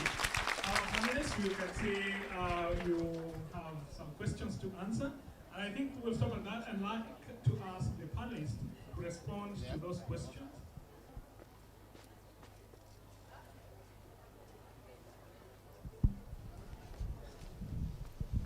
Yeah, DG, go ahead. Or the prof, you are the one to respond to the questions on KICD. Okay, moderator, let me go first, and thank you very much for the questions. Madam Fatuma Yusuf, that's extremely useful. One of the key pillars of the competency-based education curriculum is that we have a parallel curriculum for special needs education. Some of the special needs education are integrated with the regular learners. Some of the learners are following what we call a stage-based pathway. So they have foundational classes equivalent to early years. They have pre-vocational equivalent to primary. They have vocational equivalent to junior, and so on. I want to assure you, when we develop books for regular learners, we do two things for special needs learners. Those who can be integrated with regular learners, we adapt the books. So the VI learners, we adapt their books. The HI learners and the PE. VI means visual impairment, HI hearing impairment, and PH physical impairment. these books are adapted. As far as we are concerned, these books should be in your schools. And so if you know of any school that is offering CBC for SNE learners and don't have the textbooks up to grade 9, through the CDE, let us have that information today. I know grade 10 delayed. Why? Because we have to produce books for regular learners first, then adapt for grade 10. But they are coming to your schools now, and by the end of this term, they'll be in the schools. The issue we have is data. Let us have that information, the books will come to you. I want to assure you, moderator, at CDE, I told you this. When we ask for data, PS from Wajir, only 15 schools sent us data. Kesho, you need to hear this. So that's why we need to get updated data. Fatuma, you also asked why schools can't be funded to purchase the books themselves. That will be very, very costly for this country, because when the books are centrally purchased, the prices are extremely cost effective. That's how we are able to afford the one-to-one textbook ratio. Hamdi, and I hope the audience, let us join in clapping for that student, please. Very confident and proud junior school learner. She has told us that. That is what in CBC we call self-efficacy. That's the kind of citizen we are producing, engaged, ethical, and empowered. You have also asked for lack of textbooks. You said they are there, but they're not enough because you have many students. It is the same answer. If your principal can get to the CDE accurate information on the actual number of learners in your school, we will bridge that gap within 1 week. But you mentioned something I need to correct. You mentioned that in junior school you don't have enough set books, if I got you well. I want to clarify, at junior school we don't have set books. We have readers, and there are a number of them that have been approved. These ones the government is not supplying. The parents are encouraged to purchase. Let us agree that the parents also have to help the government in providing some materials for their learners. Thank you very much. Thank you. I think because I may not speak again, the KICD has a booth that is going to be open the whole of this week. Some of the books you are asking for and curriculum designs are there, and there are people who are there to answer your questions. In this room, I have officers from this county working at KICD. I see Safia. Safia, please rise up. Safia, rise up. Shuri Ebaria is also coming. Please go there. They'll be able to answer your questions. I will also be sitting there the whole afternoon, and we can answer all the questions by Wajir County. Asanteni sana. Thank you very much. Those are the questions that you may have, particularly on KICD or touching on KICD matters. The CEO has explained himself that you can forward those questions later. Thank you very much. So I want to, before I go to the schools that did not attract the students, the grade 10, I wanted just to say something also on the special needs education. At the policy level, our special needs children are no longer an afterthought. We plan for them just like all the other students. And they equally have a right. It is not, they are not here by invitation. They are supposed to be served just like the other. And so at the ministry, we have established a standalone directorate. Officers who in the morning when they come, they do nothing else but concentrate on the plight of the special needs children. You are also aware that above and on top of the normal capitation, we give some top up. Because when you are doing a special needs textbook, for example, those who have visually impaired, mathematics KLB, for example, book 1, will translate into 10 books when it comes to Braille books. So in terms of resourcing, that was what we do. We give a top-up. But I think, especially in this region, the uptake of the schools have also been, although slow, but have been increasing. Most of our special needs schools are mainly in the county headquarters for obvious reasons. That's where we also have the hospitals, and these children sometimes can get support from the general hospitals in the county headquarters, in the whole country. So here at the moment, we only have the only referral center at KISE, Kenya Institute of Special Education. recently, His Excellency the President inaugurated even a factory that's making assistive devices, hearing aids, walking sticks. We don't need to import them. Now they'll be made at Kesho. But very soon also, we want to come up with 10 regional hubs that will support in terms of assessment of these learners. So at the moment, major assessments, people from Northeast even travel to Nairobi, just like other regions. But very soon, a major, assessment complex, courtesy of the World Bank project, will be developed in Garissa, where parents, can maybe take their children there and the assessment is done. And also, you are aware, recently now, in the last 10 years, I think, we have the hearing impairment school at Wajir School of the Deaf.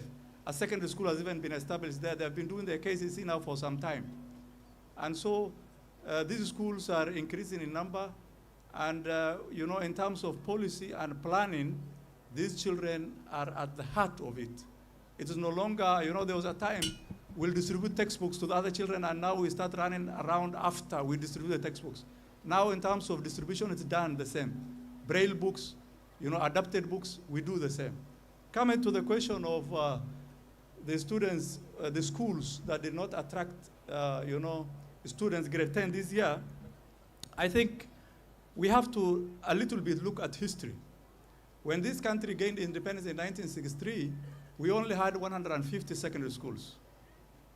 In 2005, the first policy, the sessional paper 1 of 2005, when it was done, that's the time the free primary education came into place. In 2002, then the sessional paper came out in 2005. So for 2 years, from 1963 to 2005, the number of secondary schools grew to 3,600. But in 2005, something else came up also. CDF came into place.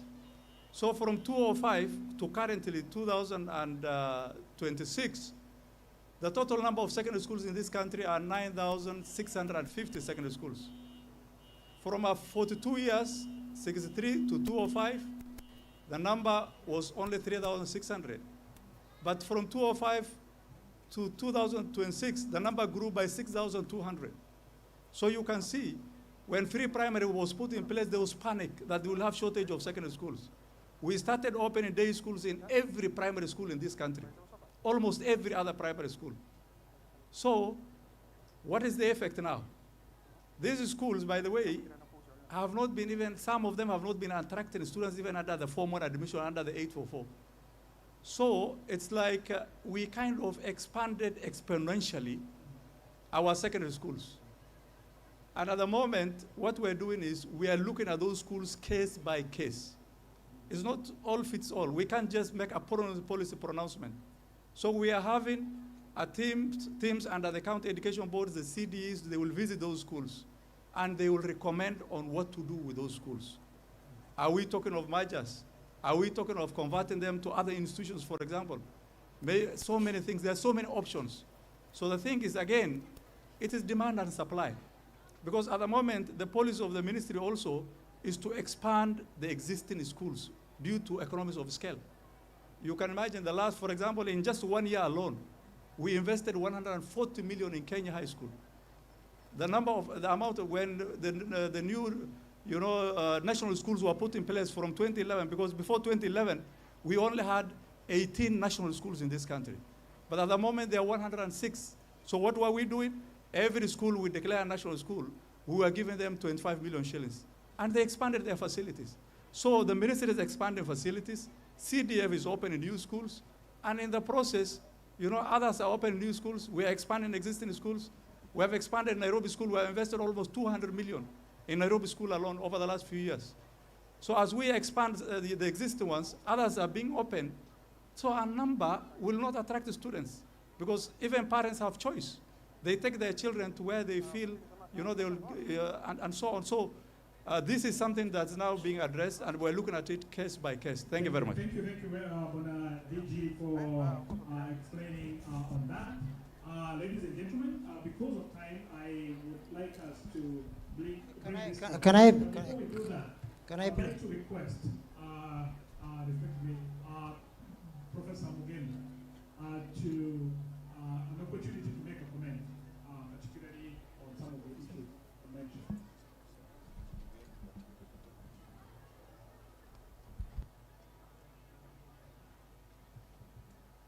Thank you very much, Master of Ceremony.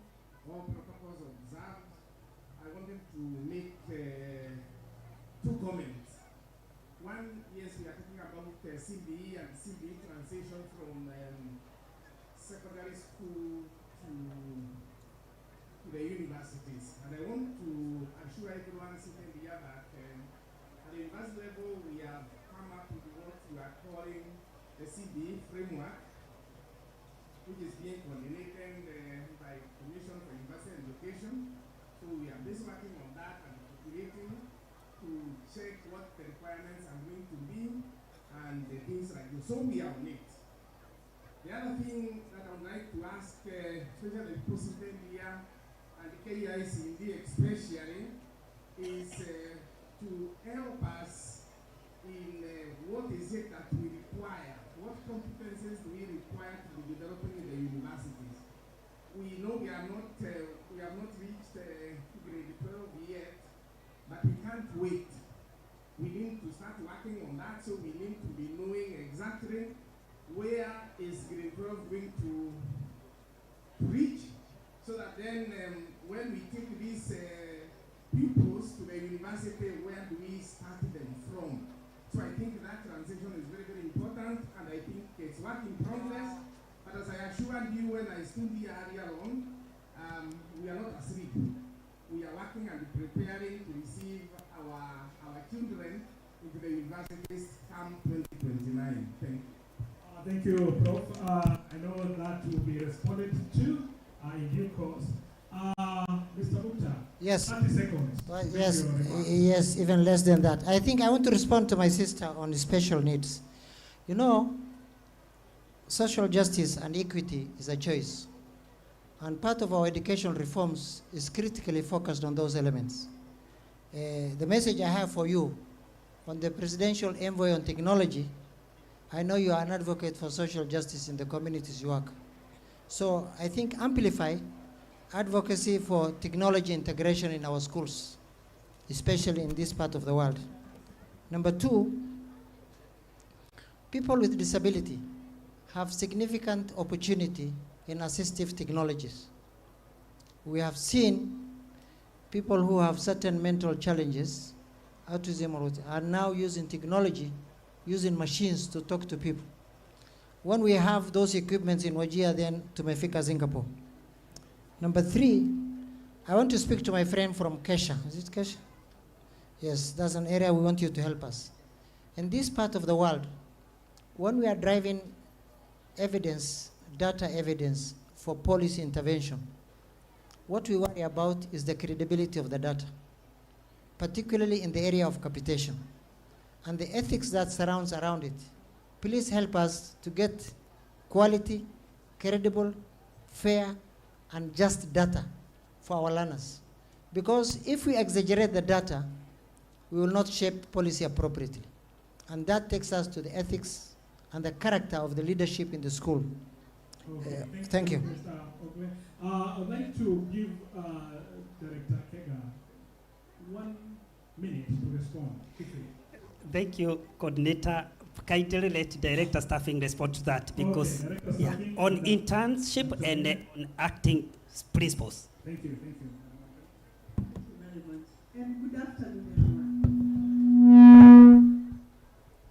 2 questions for the Teacher Service Commission to respond. And I'll start with one raised by the principal in Sabune Secondary School, who asked and indicated that one of the bigger challenges, and I thank you for appreciating the work the Teacher Service Commission has done so far, especially on teacher recruitment, but he has highlighted one key challenge that you are facing as heads and deputy heads in this particular region. And he specifically stated that the challenge is prolonged acting positions.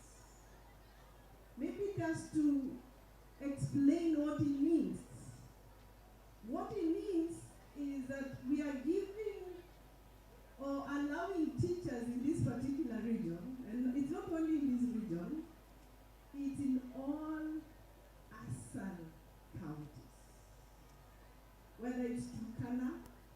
Tana River, Lamu, Mandera, Wajir, Garissa. So those are the counties we are talking about. So what the Teacher Service Commission has put in place is an affirmative action to these regions, not Wajir County. These particular counties, which you call ASAL and understaffed counties. What we've done is that when an opportunity comes, let's say in Wajir Boys Secondary School, Wajir Boys Secondary School require to have a chief principal, or at least a person called a principal D3 grade. You must have those qualifications for you to head that particular school. And that is, I'm just giving an example of Wajir High School. In other counties, it's a dictate of the policy that the person who must head this school must be D5 grade, or at least a D3 grade. So if you do not have that qualification, you never head that school. For primary school, there is a specific grade for you to be a head teacher, or even called a deputy head teacher. But in these counties that I've talked about, that is the dictate. So the commission, what the commission has done is that on affirmative action, in order for us to grow teachers in these particular counties, it has come up with a policy that instead of us advertising that position of Wajir Boys for any teacher who is qualified to come and head, Teacher Service Commission gives an affirmative action to the locals. Whether you have a D3 grade, a C4 grade, a C5 grade, we don't dictate to them. So we give them an affirmative action to give them that position. So they are holding positions which in policy they are not supposed to hold those positions because of their grades. So still using that example of Wajir High School, in Wajir, if we do not have a D4, we can even go to C4 grade and give them, because they are locals, they need to be given an opportunity to be head teachers, principals in different schools in their own. Instead of us advertising for people to come and take up those positions. Okay, Madam Antonina, we can wind up because of time. Yes, please. because of time. Yes, please. That is what the principal Sabule is talking about. They have been acting because we've lowered their grades. So what the commission has been doing is to progressively move them up. So wanatoka C5 wanaenda D1 mpaka wafike mahali wanafika. But we are also not comfortable with the situation. We are not. Because the career progression guidelines, it seems that it's taking too long for them to reach where they're supposed to do. So what we are doing, we are currently reviewing this career progression, which is making them take too long to reach where they're supposed to do. But it was not a punitive, it was an affirmative action to give them opportunities instead. Thank you. Being others. So we are reviewing the career progression guidelines to take them or to remove these acting positions. Thank you very much, Madam Antonina. Indeed, that's a very heavy question, and you have done justice to that. So, ladies and gentlemen, as we come to the close, we really want to thank our panelists for having taken their valuable time and fed us with a lot of expertise in their area, and also covered the very pertinent areas that we had earmarked for this particular discussion. And even as we get into the theme week on education, skills, and the future, the stage is already set.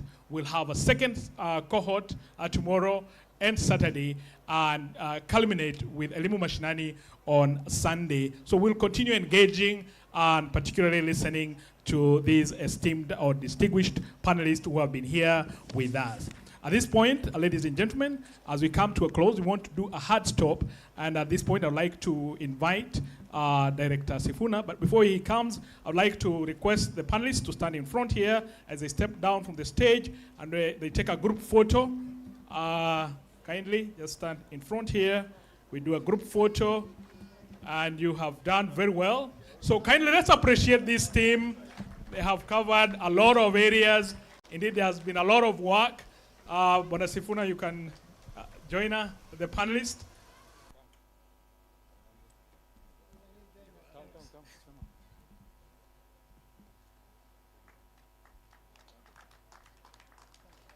Thank you very much, and I really appreciate your input. I know a number of questions have been raised. We'll still continue sharing with you. Thank you very much. Over to you, Bwana Director.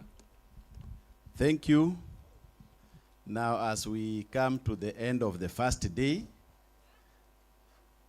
I wish to invite the chief guest to make a few remarks before we invite someone to pray for us.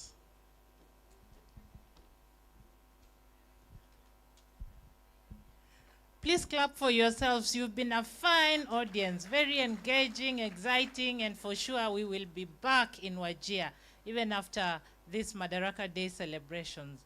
Yes, the education team, the 3 PSs and the CS are hosting the thematic sessions of Madaraka Day, but locally we are happy to be hosted by the finest of the arid and semi-arid lands. Our 2 PSs have joined us, and they stand tall and proud, but also representing what? The students. Students, mpo? Students, are you here? Can you make some noise? No noise, right? Okay, good girls, good boys. So they represent what you should aspire for.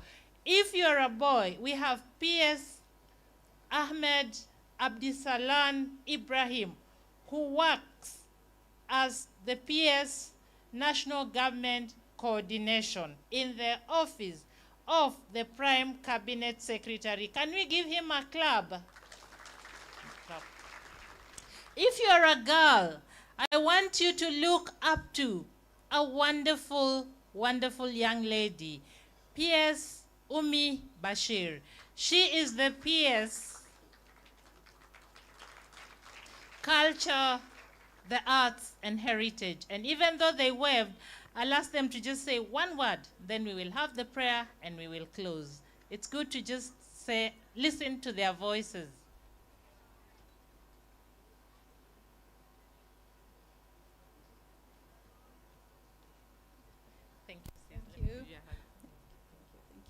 Thank you so much, Daktari, my sister Beatrice Muganda Inyangala. I'd like to take this opportunity to recognize PS, who is also the PS for TVET here with us today from Embu County, my sister. I'd also like to recognize my colleague PS Ahmed Abdisalan from Wajir County. I'd like to take this opportunity to thank you all, walimu, wanafunzi, TSC, that are here, Kina Antonina, I've seen you all, I've worked with you, and I'm humbled that you're finally in our county. Karibuni sana nyumbani. Walimu wako wengi sana, na bila mwalimu mimi singekuwa PS, sindio? Bila mwalimu mimi singekuwa wakili, sindio? So I'd like to thank the teachers. You made us. You made us to be doctors, to be professors. Kuna Professor VC, Vice Chancellor wa Embu University. I mean, without them, we'd not be where we are today. And I'm humbled. I'd also like to welcome you to Wajir County, the land of milk and honey. The land of milk and honey. This county is a unique county. It's got the best of the best. In this county, we had the first tarmac done a few years ago. We never had tarmac. We only had mchanga kila pahali. But thanks to devolution, we have a tarmac. This county has given this government 2 PSs. PS from Wajir North, who is the PS for National Government Coordination, Ahmed Abdisalan, and myself, the daughter of the soil from Wajir County, who is in charge of culture, the arts, and heritage. Kwa hayo machache, ningependa kuwakaribisha na kuwashukuru tena sana. PS, karibu.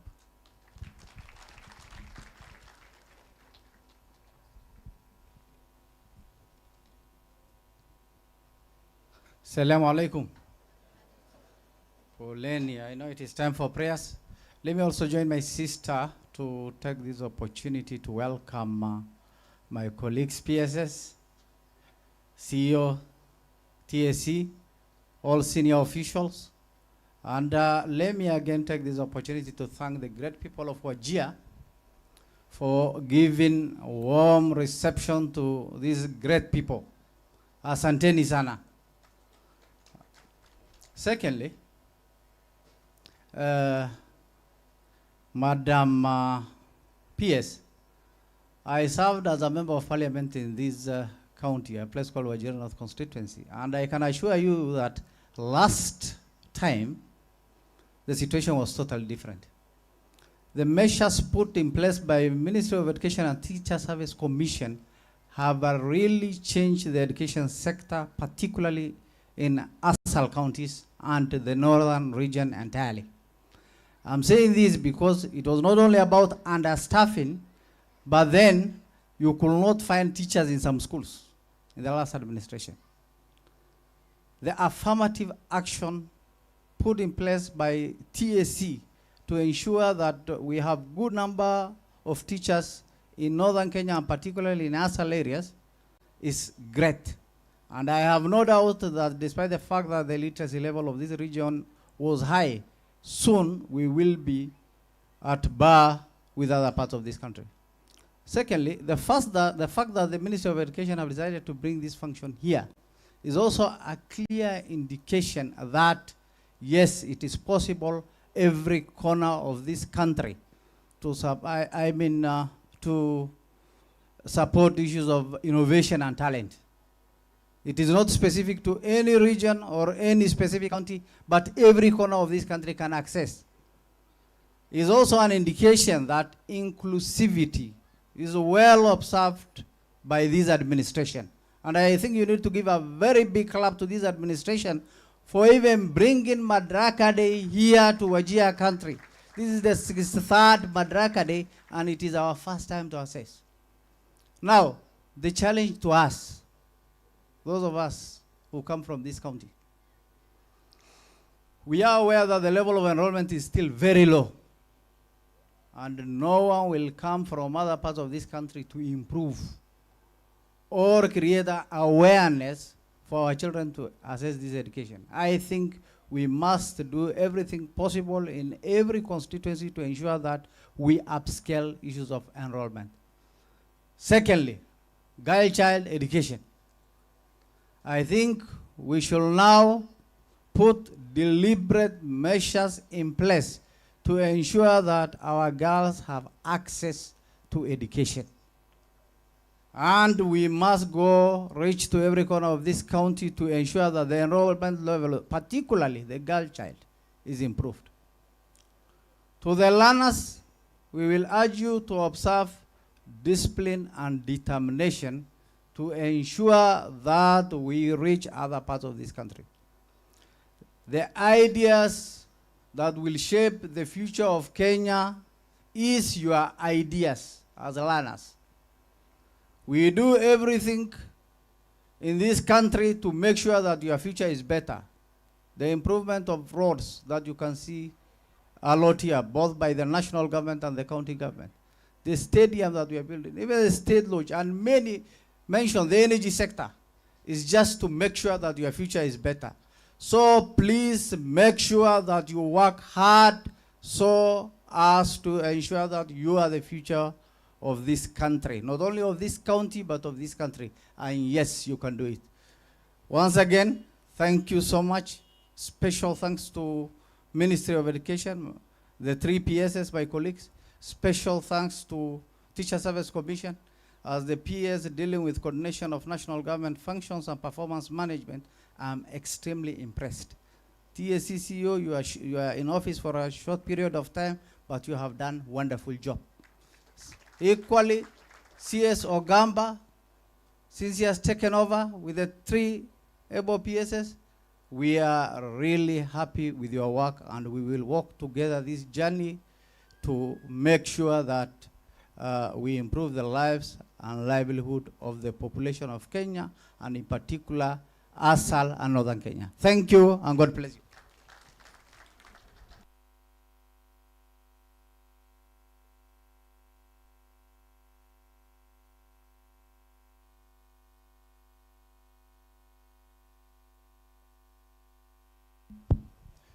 Thank you.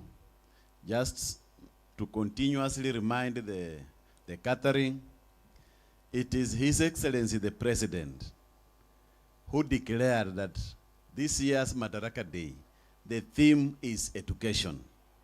And once His Excellency has directed, we as the ministry, we take it up and ensure it is done. We thank His Excellency. In his own wisdom, he decided that the theme of this year's Madaraka Day is on education.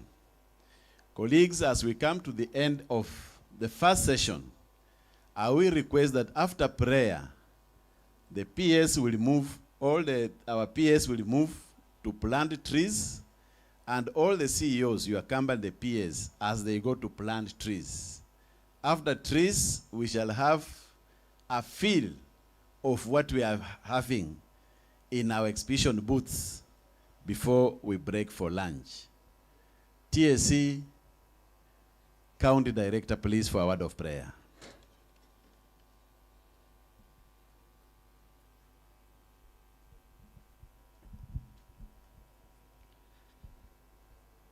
Bismillah. Thank you, Director Sifuna, for according me this opportunity. I recognize the presence of my CEO, because Madam asubuhi alisema ukienda kidogo unaweza kupoteza kazi. Madam niko na kazi ikae. Madam Umi Bashir, teachers do not only teach, they also actually pray for their teachers, for learners, and for the entire nation. That's maybe probably why I was picked on.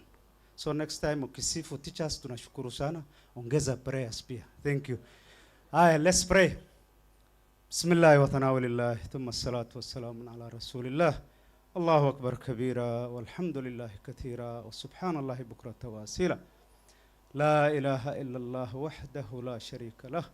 له الملك وله الحمد يحيي ويميت وهو على كل شيء قدير. اللهم طهر قلوبنا من النفاق وأعمالنا من الرياء وألسنتنا من الكذب وأعيننا من الخيانة. سهل لنا لما نريد ونجنا مما نخاف بفضلك يا لطيف يا ذا الجلال والإكرام. ارحمنا برحمتك يا أرحم الراحمين. وصلى اللهم على سيدنا محمد. آمين آمين. Please do not forget to pray. It's time for prayers. Assalamu alaikum wa rahmatullahi wa barakatuh.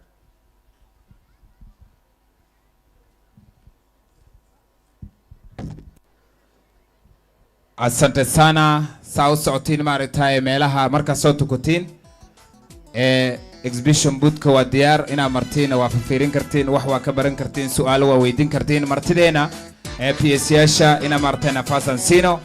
Wacha tuwape wageni wetu waweze kwenda kwa ustaarabu. Kumbuka baada hapo basi kunakuwa na upanzi wa miti, kisha baadaye basi wataweza kutembelea kwenye exhibition waweze kuona leo hii ama hizi siku tatu zijazo basi ni nini hasa tuko naye hapa. Asante sana, tulikuwa na siku njema kweli na tumeweza kuwa na session nzuri sana. Natumai basi itakuwa inaendelea hivyo hivyo. Kwa wale wote wamefika, tunashukuru, asanteni sana. May God bless you all. Hadi wakati mwingine, nasema kwaherini.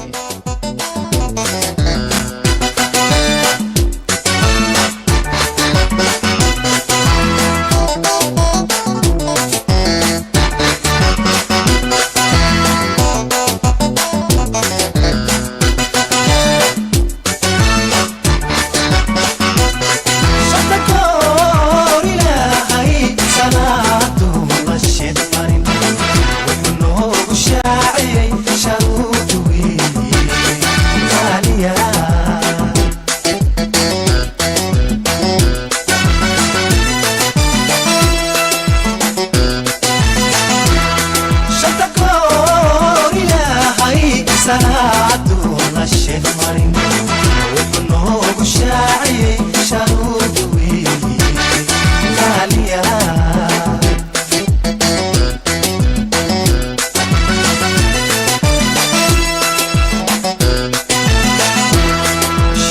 وعوبة شغلة قرآن كيو شافعي وبرياك شفيع عاقلو شد لي نسيا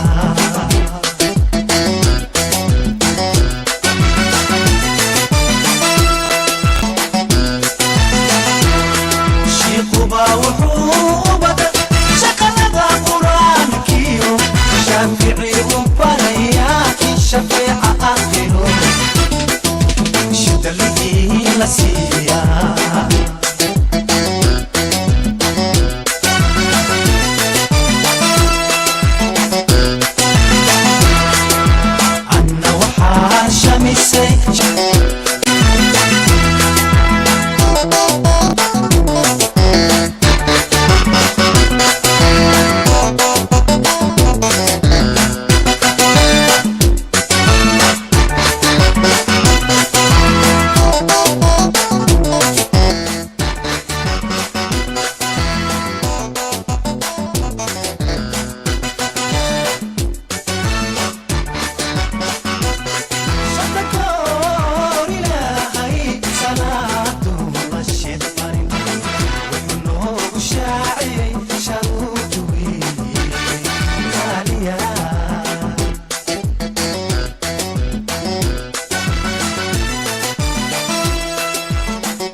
Student tafadhali mutoke karibu na hizi screens tafadhali.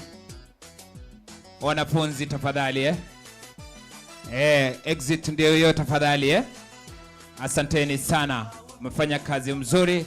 Mchunge hiyo screens tafadhali. Wanafunzi. Student. Haya tukiendaga watu waende wakaswali. It's prayer time. Twende tukaswali alafu kisha ukirudi basi utaweza kujionea mengi zaidi kwa mpigo mkubwa. Asanteni. May God bless you.